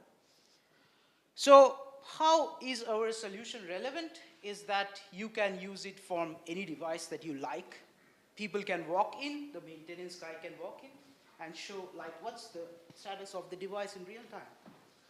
So it's basically a web app which can scan the QR code, and it's used for live data visualization. So here's a small demo, how it works. Can you play the demo?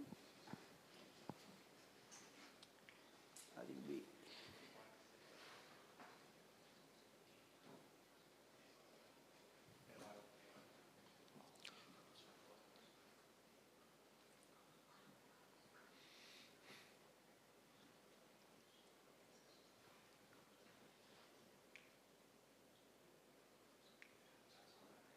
Could you just play it? Yeah. Sorry for the visuals, but anyways, like it works in the way that when you have a device failure, so it tracks this REST API from the server and gives you the live data information that this device has failure or it needs some maintenance. Then comes the time of when the device is normal, you don't worry about that. Why it's important is that those devices have life cycles. So with 3 years, I'm going to replace this many devices. With 6 years, I'm going to make this much improvement for maintenance. Let's say offsite. People start learning about how to monitor those devices and how to make it happen like it saves a lot of resources. So my team consists of 2 people. One is Ishant and me. So Ishant is full-time developer, and me, I'm kind of metaverse enthusiast. I have background in hardware and stuff. What we are looking for today is some other kind of developers who will add to the project, because we are looking to develop it further so that we can have predictive maintenance. It has a huge market, basically, and it is taking some cost to implement that further. So this is what we are like presenting today. I would like to thank Mika, Aura, and other BRiDG teammates to make it happen.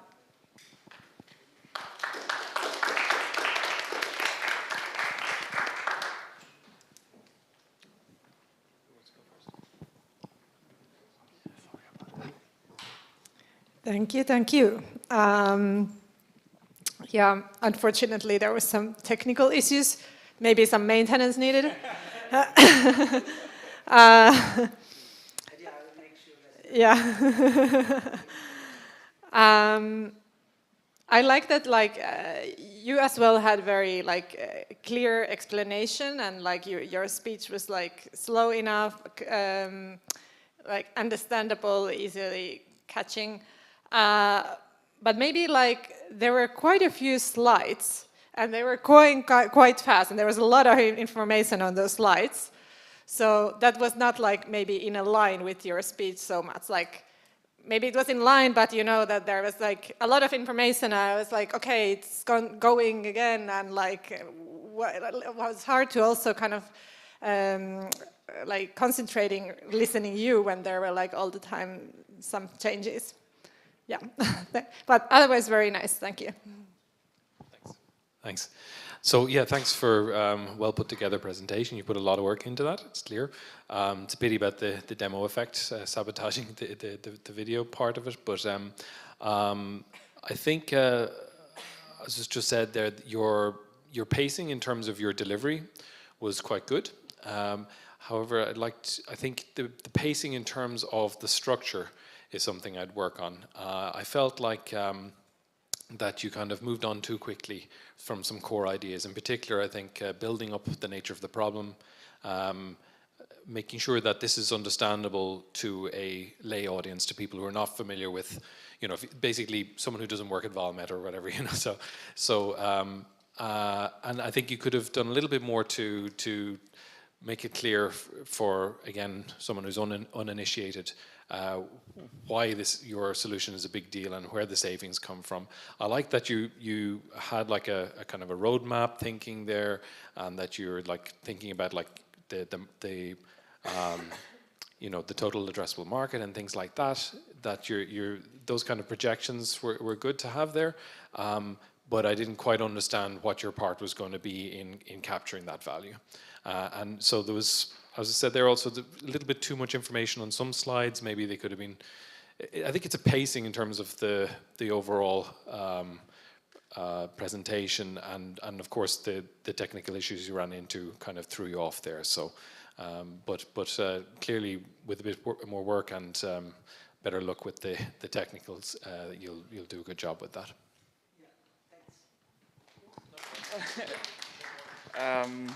Yeah, I will also give you a little bit of feedback. Thank you, Dipanjan, so much. A very good presentation, especially in terms of the technology that we were explaining.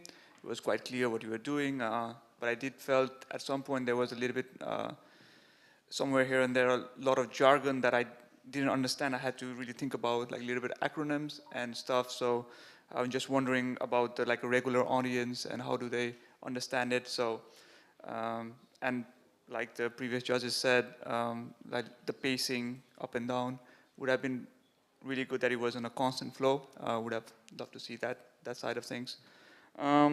Otherwise, I would have also loved to see a little bit of explaining of the problem a little more.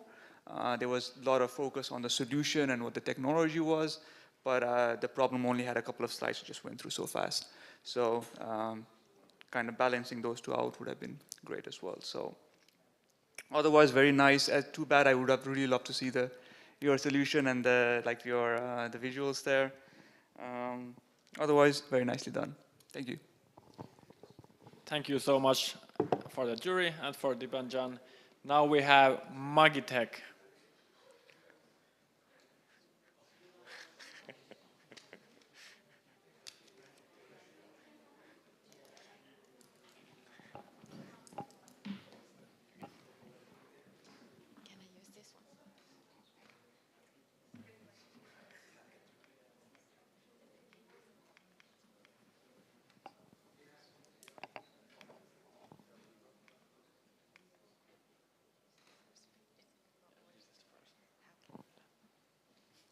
Hello, everyone. We are from the Magic Tech team. I'm Mia. Okay, so what's the solution offered to ECIU? And then we are offer a solution, the name called UX Ray. So we have do some interviews with our end users. They're from Italy, France, and Norway, or other countries in Europe. And what's the pain point we found from their experience in ECIU platform? The first one is understanding the advantage of participation. The second one is communication between parties. The third one is difficult to keep track. And the fourth one is the time management. And the last one is travel arrangement. You know, if you want to join some event or conference, you need to take more time to get to that place and then contact with others in person. So, make a conclusion. The key finding is the first one is bottlenecks in communication, and the second one is drop-off at application, and the third one is we need for the progress updates in time. So, why ECIU need our product? The first one, we can motivate student engagement in ECIU values. And the second one is we can promote collaboration in ECIU ecosystem. The third one is we can reflect the ECIU University version. And the fourth one is we can provide a UX guidelines for Metaverse Campus second version. So, get more further, our design approaches will offer some gamification elements and also the tolerated experience to the end users. And I will divide our products, the function of our product into oh my God. 3 parts. The first one, before you use the platform, And then we can offer you an AI chatbot, and then it can solve the penis troubleshooting. The second part is when you are using the platform, we can offer you some NFT adverts by ECIU brand. It's kind of an identity for you into our platform. After you use it, we will offer you a progress checking and the feedback. And then you can know what's the company's, the comments with your program, and what's your opinions applied in the view environment. And that's all. Thank you.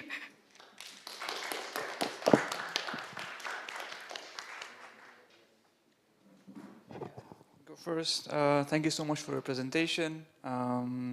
Very nicely done. I really liked the good visual in there. You had explanation of things very well. Also good structure and flow. Also time management was really nicely done. But at times I felt like it was a little bit more of a presentation than a pitch.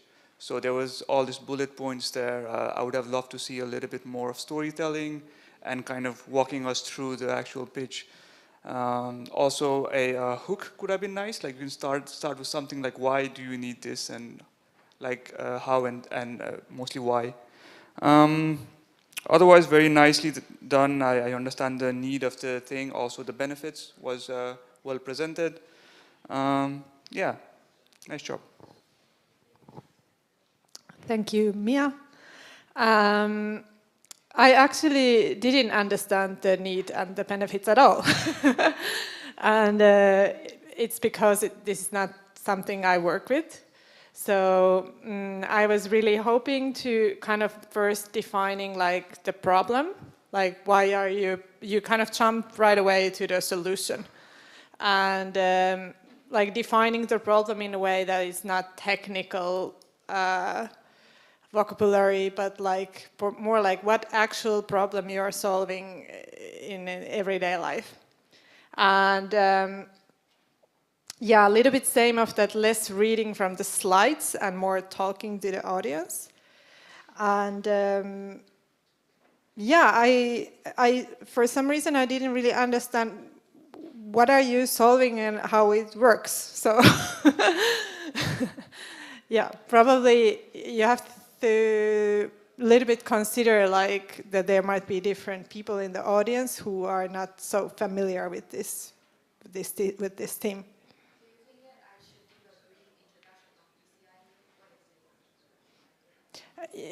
Yeah, and at least like like what is the problem and why? How does this solve the problem? Like in a very like for the dummies way. Thanks. Yeah. Thanks for your presentation. I'm afraid I'm going to have to side more with Nina than with Ishan on this in terms of like. I found myself a little bit confused. I thought I was following, and then a few times I was like, hold on a second. And I think you've put a lot of work into this, and the research work I think is interesting, but I think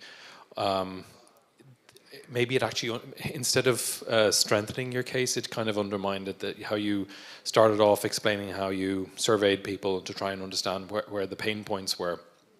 I think you need to work a little bit on sort of drawing a clear narrative thread from the problem to your solution, so that like I think there was maybe too much information at the start, and that it kind of became fuzzy in my mind. What was the problem exactly that we're trying to solve here? I know that in terms of the instructions for the competition is that like the judges will know what problem you're trying to solve, but I think it's still important to state the problem, but in your own terms, not just restating the original kind of task that was the challenge, but rather what's your particular take on that, and make it feel like it's something really worth solving.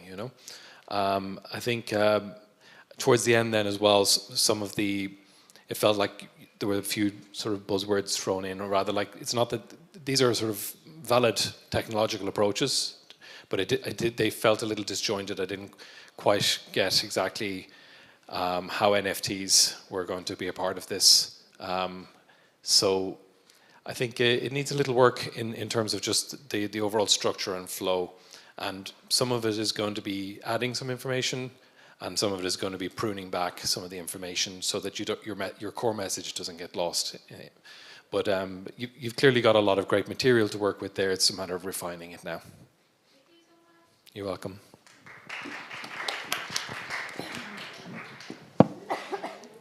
Thank you. Now we have Demo Culture 2.0. Hello. 5 minutes, right? 3, great. I learned in a bus actually that there is a pitching, so this is my notes. So there is a lot of text, be prepared. But it's Demo Culture 2.0, and it's a safe metaverse that promotes good action. And we made this for Yle, and it is semi-anarchistic metaverse that is maintained by Yle to promote good things in life. It's essentially AR-based content, which gives you a chance to do art and such things. Well, I changed the slide a bit too fast. Don't worry about this kind of dystopian picture over there. It's way more nicer place. But nevertheless, it's used with mobile phone, and it has also PC interaction, which means that you can start using it with PC, but it promotes you to go out and do tasks outside, and it's mainly given to young people to do good things in life. And I give you a user story. Here is a Helene who is 13 years old, and he likes to do a lot of things online, like go to TikTok and play Candy Crush Saga and other things. And then he gets from his friends an idea that, hey, Yle is giving this kind of coupons that if you go to gather trashes using their AR app, you get things that you can use, for example, in Roblox. So essentially, Yle is sending this kind of tasks and missions to go out and do good things that helps themselves and the community, and they are receiving rewards that they can use in different other apps outside. Because we try to attract people to use this by connecting it with other apps. Because when we were thinking about this, that okay, if there is app that helps you to go out and create AR art and other things, we were thinking that who is actually going to use it. So we need some kind of connection to other apps outside, like essentially video games. And technically, we are also giving this kind of avatar for people, but we changed this that we don't want it anymore to be avatar of a person, because we want to remove this kind of thing that represents you as a human being. So your actions in the game changes your avatar, which is more like an art. So if you go out at night to do the tasks, it becomes a bit darker. If you go at day, it becomes lighter. And essentially you become this kind of NFT art in the end, which is NFT you as a person or as a creature. So we don't have the classical avatar style, but this kind of art, which is you. And we break the third wall because it's real life actions to the real life actions which are relating into the video game. So we are providing this kind of idea that I will jump into the end because it's I go here because but 3 minutes is probably done. But essentially it's an AR game with a PC connection, and it makes you go out, do tasks, and that's more or less it.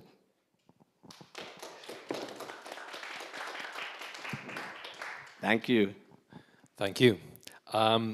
Given the surprise that was launched on you that you had to pitch by the end of your bus journey, I think it's you did a good job. You've got confidence and a sort of presence on stage that I think when you've actually had time to think this through and fine-tune it, that it's going to come across very well.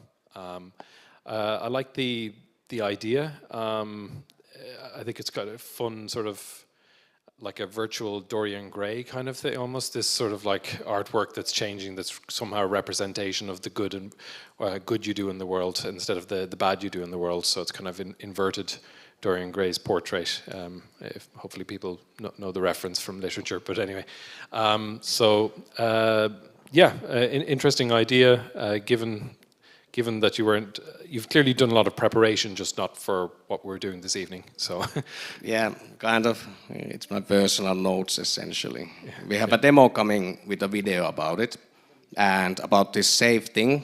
We are building this kind of experience point system because we don't want it to make competitive, because we don't like the idea that people are competing against each other, but people are reviewing each other in a good way.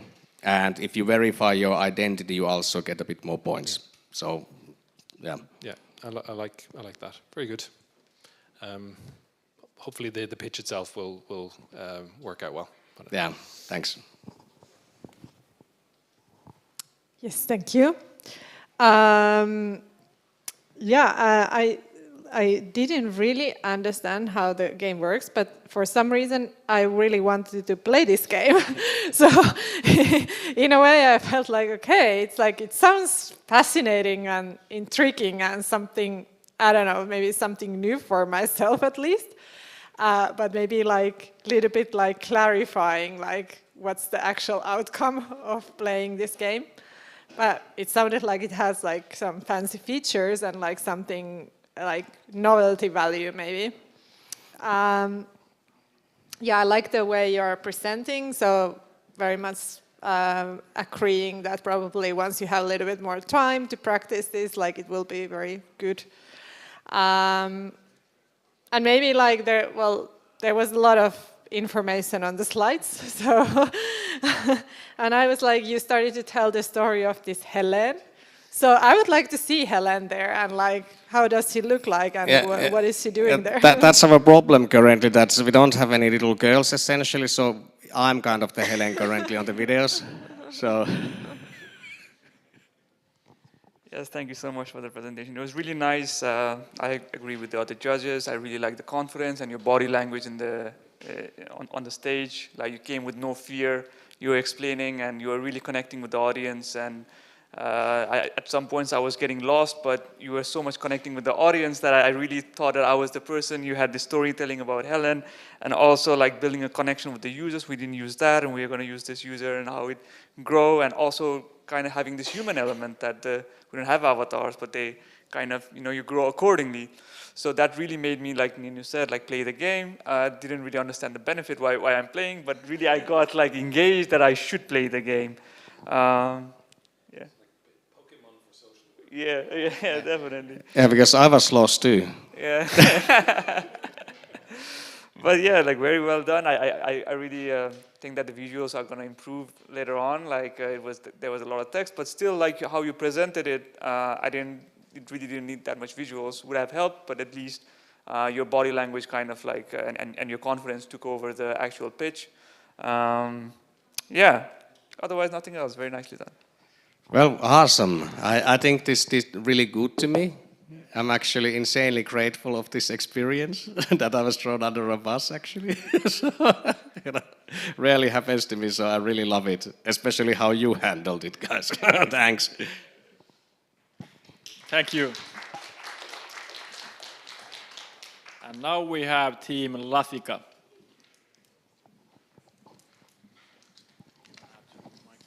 I think it's fine. Yes. All right. Hi. We have a similar situation that Antti had.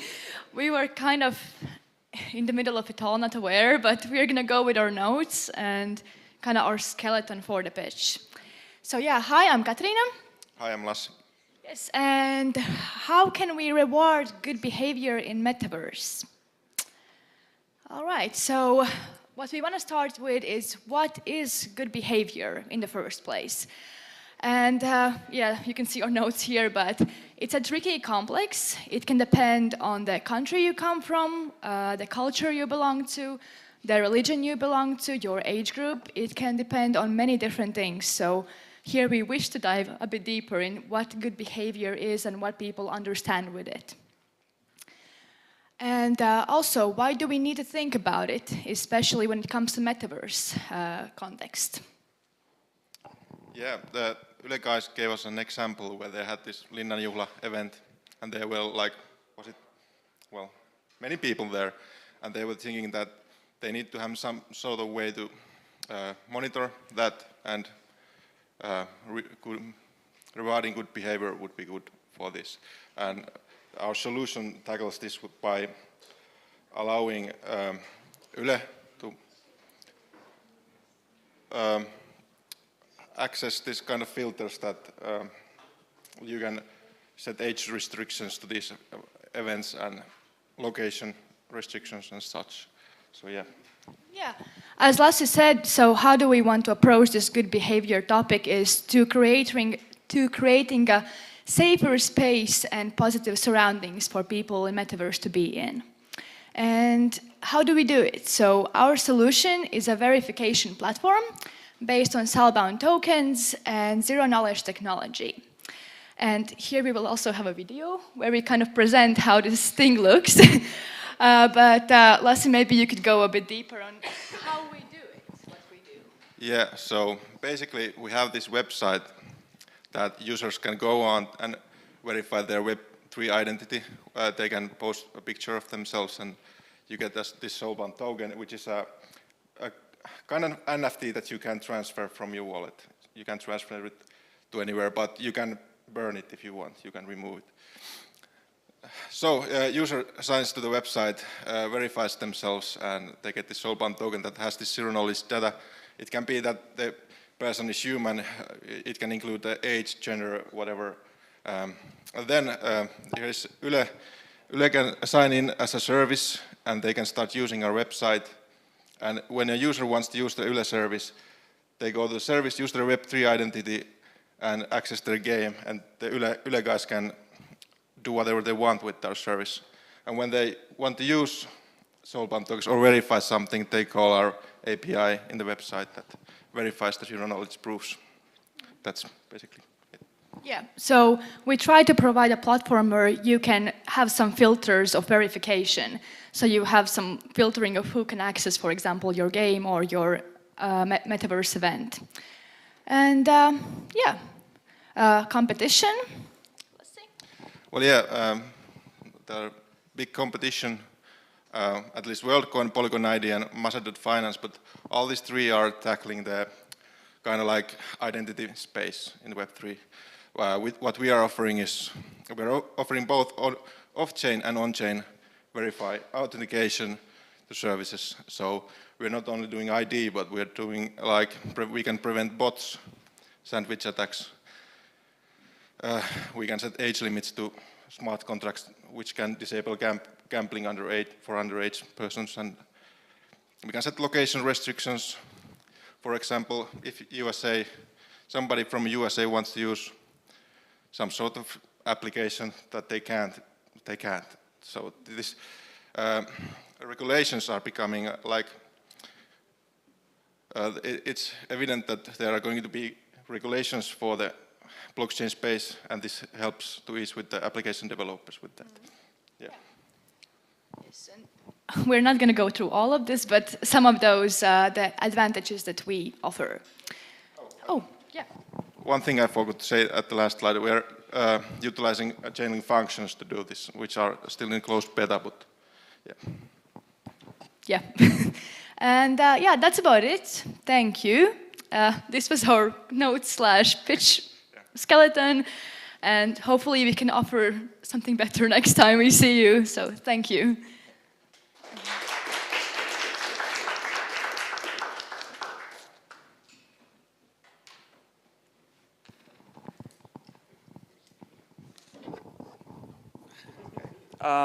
Thank you so much for the pitch. Again, like the previous pitch, like having no preparation time, and you jumped on the stage, like kudos to you, come over here and really explain the solution. Have a couple of notes, put it out there. Yeah, I think it was like really like you had this explaining for dummies style, which was very great. So I kind of understood, like, you know, like you started with the basics and really went through with it. You also kind of went through the needs and the kind of the solution as well, which was very nice to see. Also, the explanation of the solution was a little bit, it was hard for me to really grasp, but you didn't have like visual to explain it. So in the future, if you have some visual to explain, it's much more easier. I was really had to read between your lines and words and what it was, and okay, really concentrate on it. visuals would definitely help. And I think you were saying that you will have those videos there. Yeah, that's right, yeah. Yeah, that's definitely there. One thing that you guys did have, which the others didn't have, was like competition and the advantages that you kind of offer. This was a big plus. I think everybody else also should have this slide to really explain like what are you actually offering. Very nicely explained there as well. A lot of bullet points there, but kind of putting out the main points and then explaining it out. That would be very good. Otherwise, yeah, nicely done, depending on the time frame and everything else. Thank you. Yes, thank you. I really liked that you both had like this very positive and kind of like open, I don't know if open-minded is the right word, but like kind of very engaging kind of like presence on the stage. What I also liked was that you had this like a picture chart like that trying to explain like, okay, here is this ball and it goes here and there, because again, this like solution for me is a little bit like cryptic. So as much as you have that there, I can at least try to grasp on like what you're actually talking about. Yeah, nicely done. Thank you. And actually I can relate because maybe you noticed that Lassi is kind of the brain of this whole idea. So when I saw the like boxes and arrows, it was like, okay, now I get it, like what you're saying. So I can relate to that. Yeah. Very good.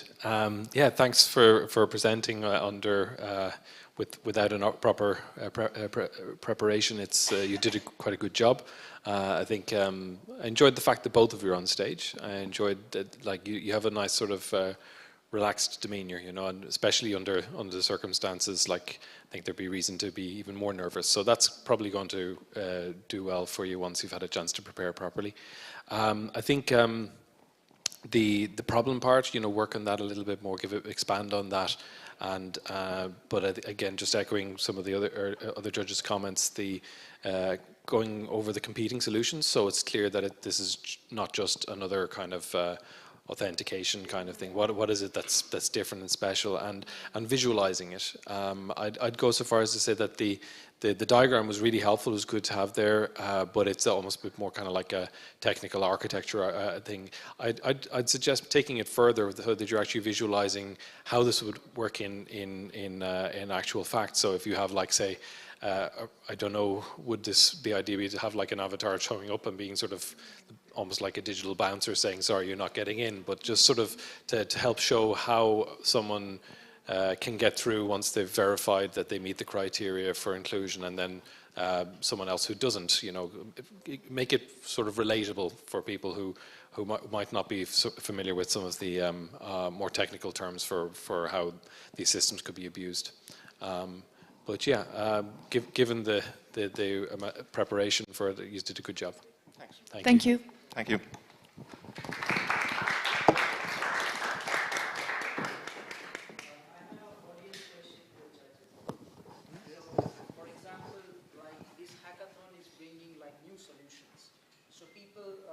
Start identifying their competitors, it's a bit tough because we are bringing the new solutions in, and it's really difficult to find this kind of similar solution because it's a hackathon. Mm-hmm. So in this case, what do you suggest, like how do we see our competitors?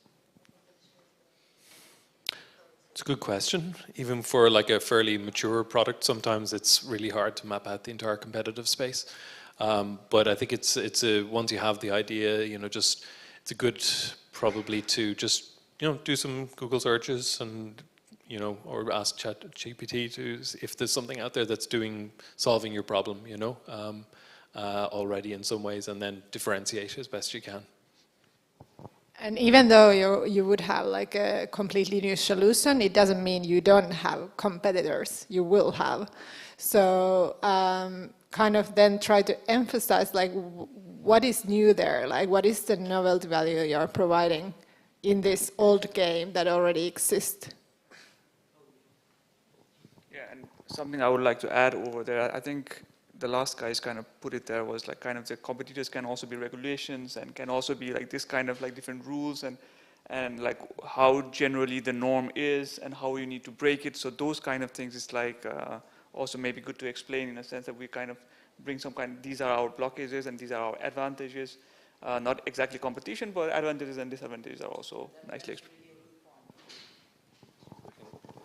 Just actually, if I expand on that slightly, particularly with the last one, until that last slide that went over the competing solutions that are out there, I was thinking like, okay, so how is this really different from, say, just requiring somebody to use their bank ID to authenticate, you know, like the same way you would if you were using any sort of online Finnish system. I guess the idea is to, especially since this is something for Yle rather than for necessarily for international use, but once you explained how you've got like the sort of real world enforcement and there's things that are quite different to anything else out there, that really kind of like, oh, okay.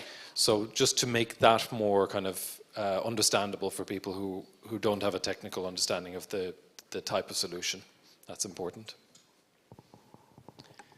Thank you. Then let's go to Yle Metaverse Awards.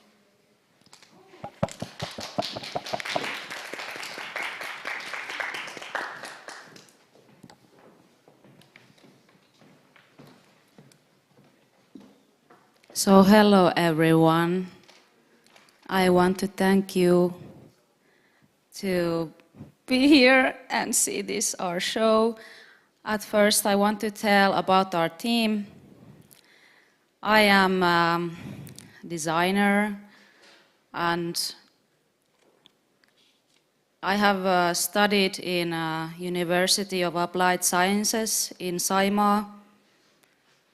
And now I graduated in marketing in Tredu in Tampere. And my work in this team has been the artistic designer, the leader, and editing. So my name is Madonna Domingos and this is my team. Hello everyone, my name is Saide. I'm a master's degree student in computer science at Tampere University currently. My interests are web development, front-end development, and I've also been interested in the Web3 space and cryptocurrencies for like over a year now. And in this project I have mostly been concerned with 3D development and various accompanying tasks. Hi all, my name is Richa. I'm doing my master's in human-computer interaction from Tampere University. Regarding this project, my role has been as a UI UX designer, designing the web page through where we can nominate our people for the awards.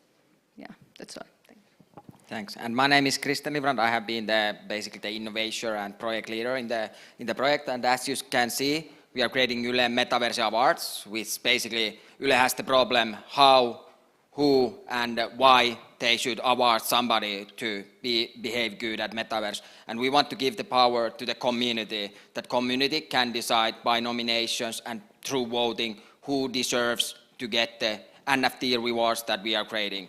And this, besides of awards, we don't want to be that bored. We don't only want to create awards. We also want to create festival. Basically what we are doing is creating a spatial multiverse experience where you can go different rooms. And our spatial multiverse experience is got its idea about the Tampere Näsineula, which will be the center of the whole festival area.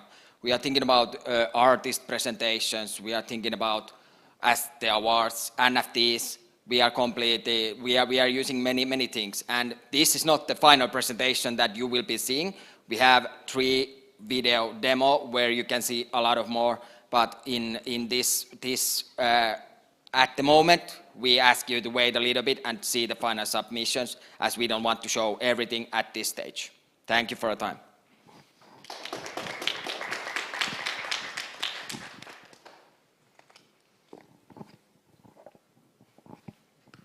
So any questions?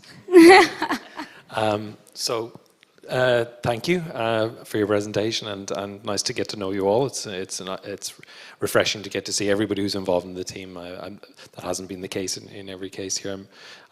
Most teams have, I guess, selected one person to get up and present, which is a traditional way to do a pitch. So I guess this was, you were also caught a little bit off in terms of preparing for tonight's agenda and having a well-refined pitch. So good work improvising under those circumstances. Thank you.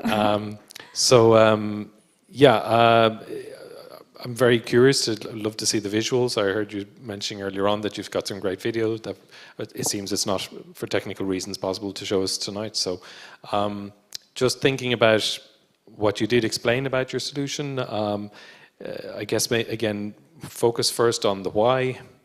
Talk more about the problem that needs to be solved before moving on to the how and the what. So, one thing there. I mean, again, without being fully prepared to do, a well-refined pitch. These kind of phrases will kind of sneak in there, but things like "it's got many things" will sort of it's not going to really help us sort of understand what those things are. They should be concrete, of course, and specifically any concrete feature or aspect of the solution that you mentioned should be tied very clearly to the problem it's solving, so that it's very clear what the benefit is. So can't really say much more because obviously this was not the kind of pitch that that you've had a chance to prepare fully. So, but best of luck, and thank you. Yes, thanks for the short presentation. I mean, you spent quite a lot of time introducing yourself, but I guess that may not be the case in the finals. At least I would cut a little bit of the time from there. I would love to see, like you were explaining, like that you have this spatial. Is that how it is? Yes. Spatial. Yeah. So I would love to see like how it actually looks like, and because it sounds cool. And I mean, but it's definitely a solution that needs some kind of like visual presentation. Yeah, very much agreeing what was just said. But good luck for the finals. Thank you. Yeah, thank you so much for the presentation. I also fully agree with the previous judges. Like Nini was saying, I felt like it was kind of a suspense, like we're just getting hung on, like we have this, we're doing this, and we're doing that, but that's why it was like kind of up there. I would have loved to see the visuals and everything else as well. I felt that there was a little bit too emphasis on the team than the product and the solution itself. When you have like 3 minutes time to actually pitch, might have to take care of that in the final pitch. Well, it's in the video and we don't show it now yet, so it's going to be a surprise for you guys. Yeah, it's just tactical. Okay, yeah, tactical. All right, understandable in that sense. But just like hopefully in the actual real pitch, you kind of really explain the needs and also the benefits and the solution what you have. I would definitely be looking forward to seeing your solution. But yeah, for now, nice job. Thanks.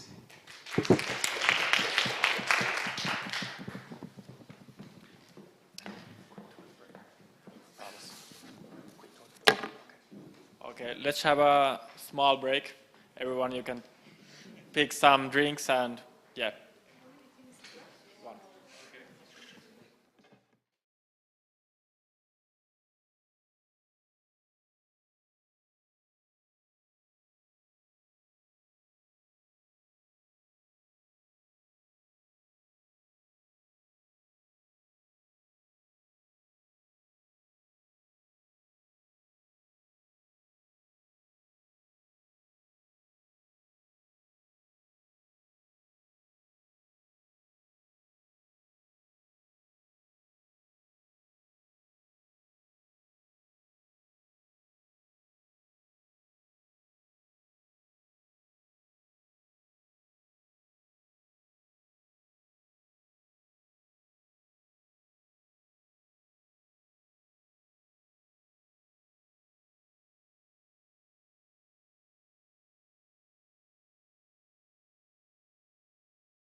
Okay, hello everyone.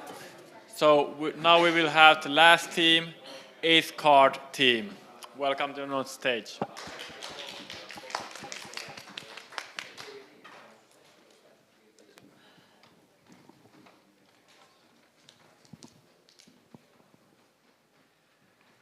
All right. So Tampere is facing a major skill shortage in manufacturing field. And what we are bringing to the field is immersive reality to increase interest to manufacturing industry. So our target group here is the high schoolers, and what we have learned during our research is that high schoolers don't really know what they want to be, so they're going to they're not choosing the vocational school path, but they want to have time to think more, and they don't really know what they're going to be when they grow up, so they will not end up working on the manufacturing field.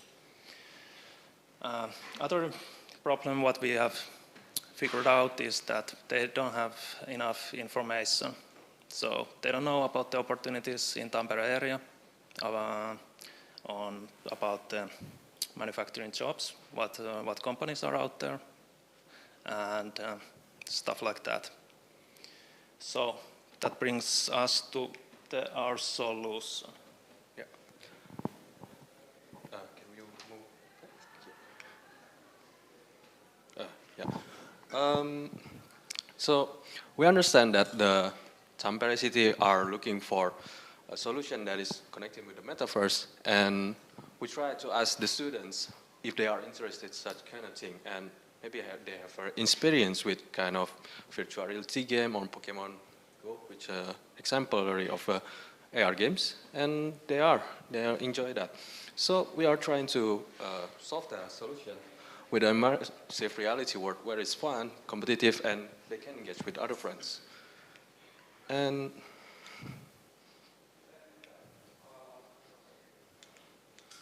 okay. All right, so that what we are showing here is the demo of our mobile application. So it's the user interface what we are looking right now. It is simple enough to use for the middle high schoolers. They can choose the career path, and right here we are going with the car mechanic, and now we are going to follow this guy to explore the city in a metaverse or in a augmented reality, what we will also showcase, I think. Here you could go to play our augmented reality game, but we will skip that. And this is from the metaverse. So we are showing what school they are going. This is from the Nekala in Tampere, Ajokin Kuja. The car mechanics are going here. And then we are going to the game. Yeah. And so the students can, when they are choosing the career path, the car mechanics, the students can try, learn and try like how building a car, and then this is like how it's gonna work, and it's also working with the VR and AR, and they will learn how to create a car, and then they will get a score, and then they will try to compete to get the rewards, and that's where the students can learn about the manufacturing industry and engage in and compete with each other. All right. Thank you. Hopefully you get idea of our solution, and this is our team.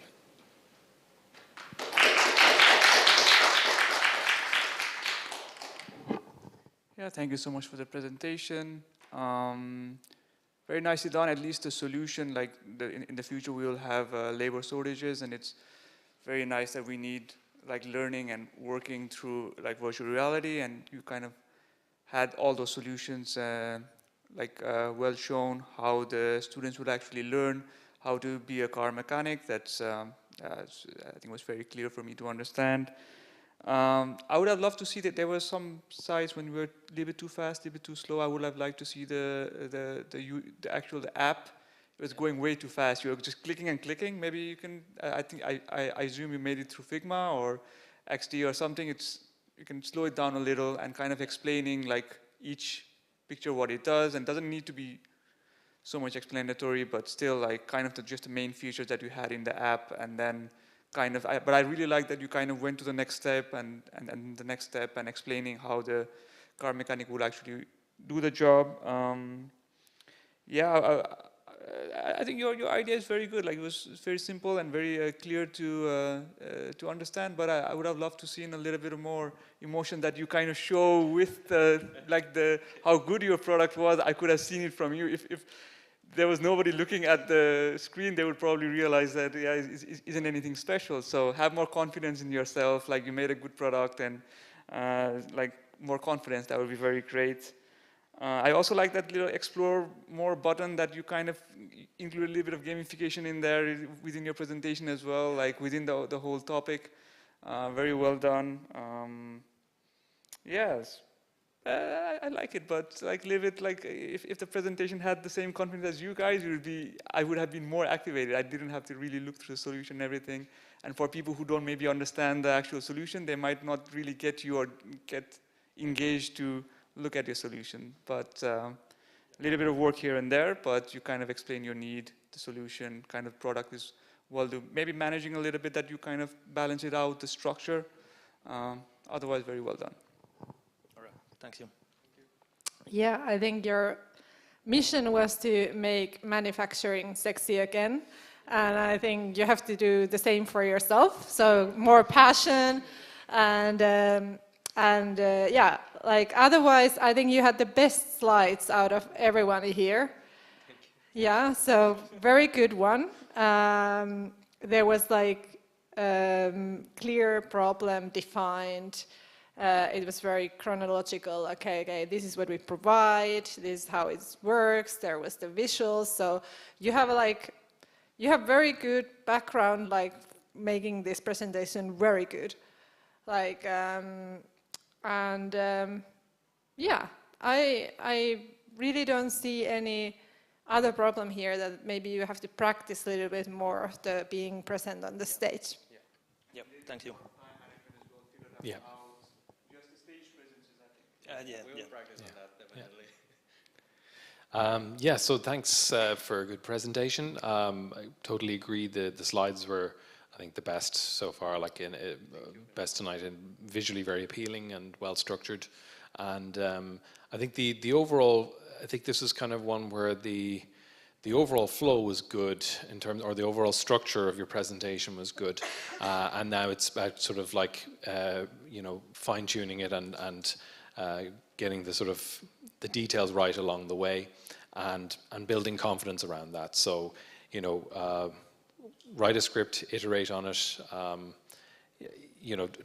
know really well so that you're prepared to improvise as well. But just watch out that I think some of the time management issues arose from maybe kind of improvising around things, and there were times where you kind of started repeating yourself a little bit. So that'll happen when you haven't scripted it and you haven't practiced it enough. So I think that you'll get over that. One little thing that I thought of was just in terms of, I think at one point you said it's kind of like something along the lines, this is Tampere City wanted something in the metaverse, so this is happening in the metaverse. And that's kind of redundant, but also like, you were saying about, you talk to the students to understand what they like. And I think that's something you could, I like that you did that, but maybe that's the more important point rather than Tampere wanted it in the metaverse, but rather say, this is what kids love these days. So, well, something less patronizing than phrasing it like that. But anyway, just, bring that enthusiasm, like show confidence that, that this is something you believe people are going to want to use and enjoy. And I think you've got a really good foundation here for a pitch with enough iteration and practice. Yeah. All right. Thank you very much. You're welcome.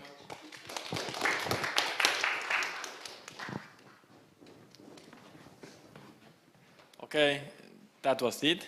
There was all the pitches for today. Thank you for everyone and thank you for the jury. Now I hope that everyone takes tips from the jury members and you have still time to improve your pitch for the, hopefully, for the final stage on Nokia Arena. So take the tips. You can, I will probably share the link for the recording of this event, so you can go through it again and try to find the tips as if you didn't have any. I think so no one had a chance to take the notes here. So yeah, take tips and you can now improve your presentation, but also you should start to do the submission, so our demo video, and the submission form is already online on Junction app. So you can go look it, check it, how it works, and what is the information that you have to fill there. And if you have anything to ask, just reach us and we will help you through it. And thank you, and now the event is just fading out, so you can hang around as long as you want, but like there is not any more activities here. But again, thank you for the jury. Thank you for the jury. And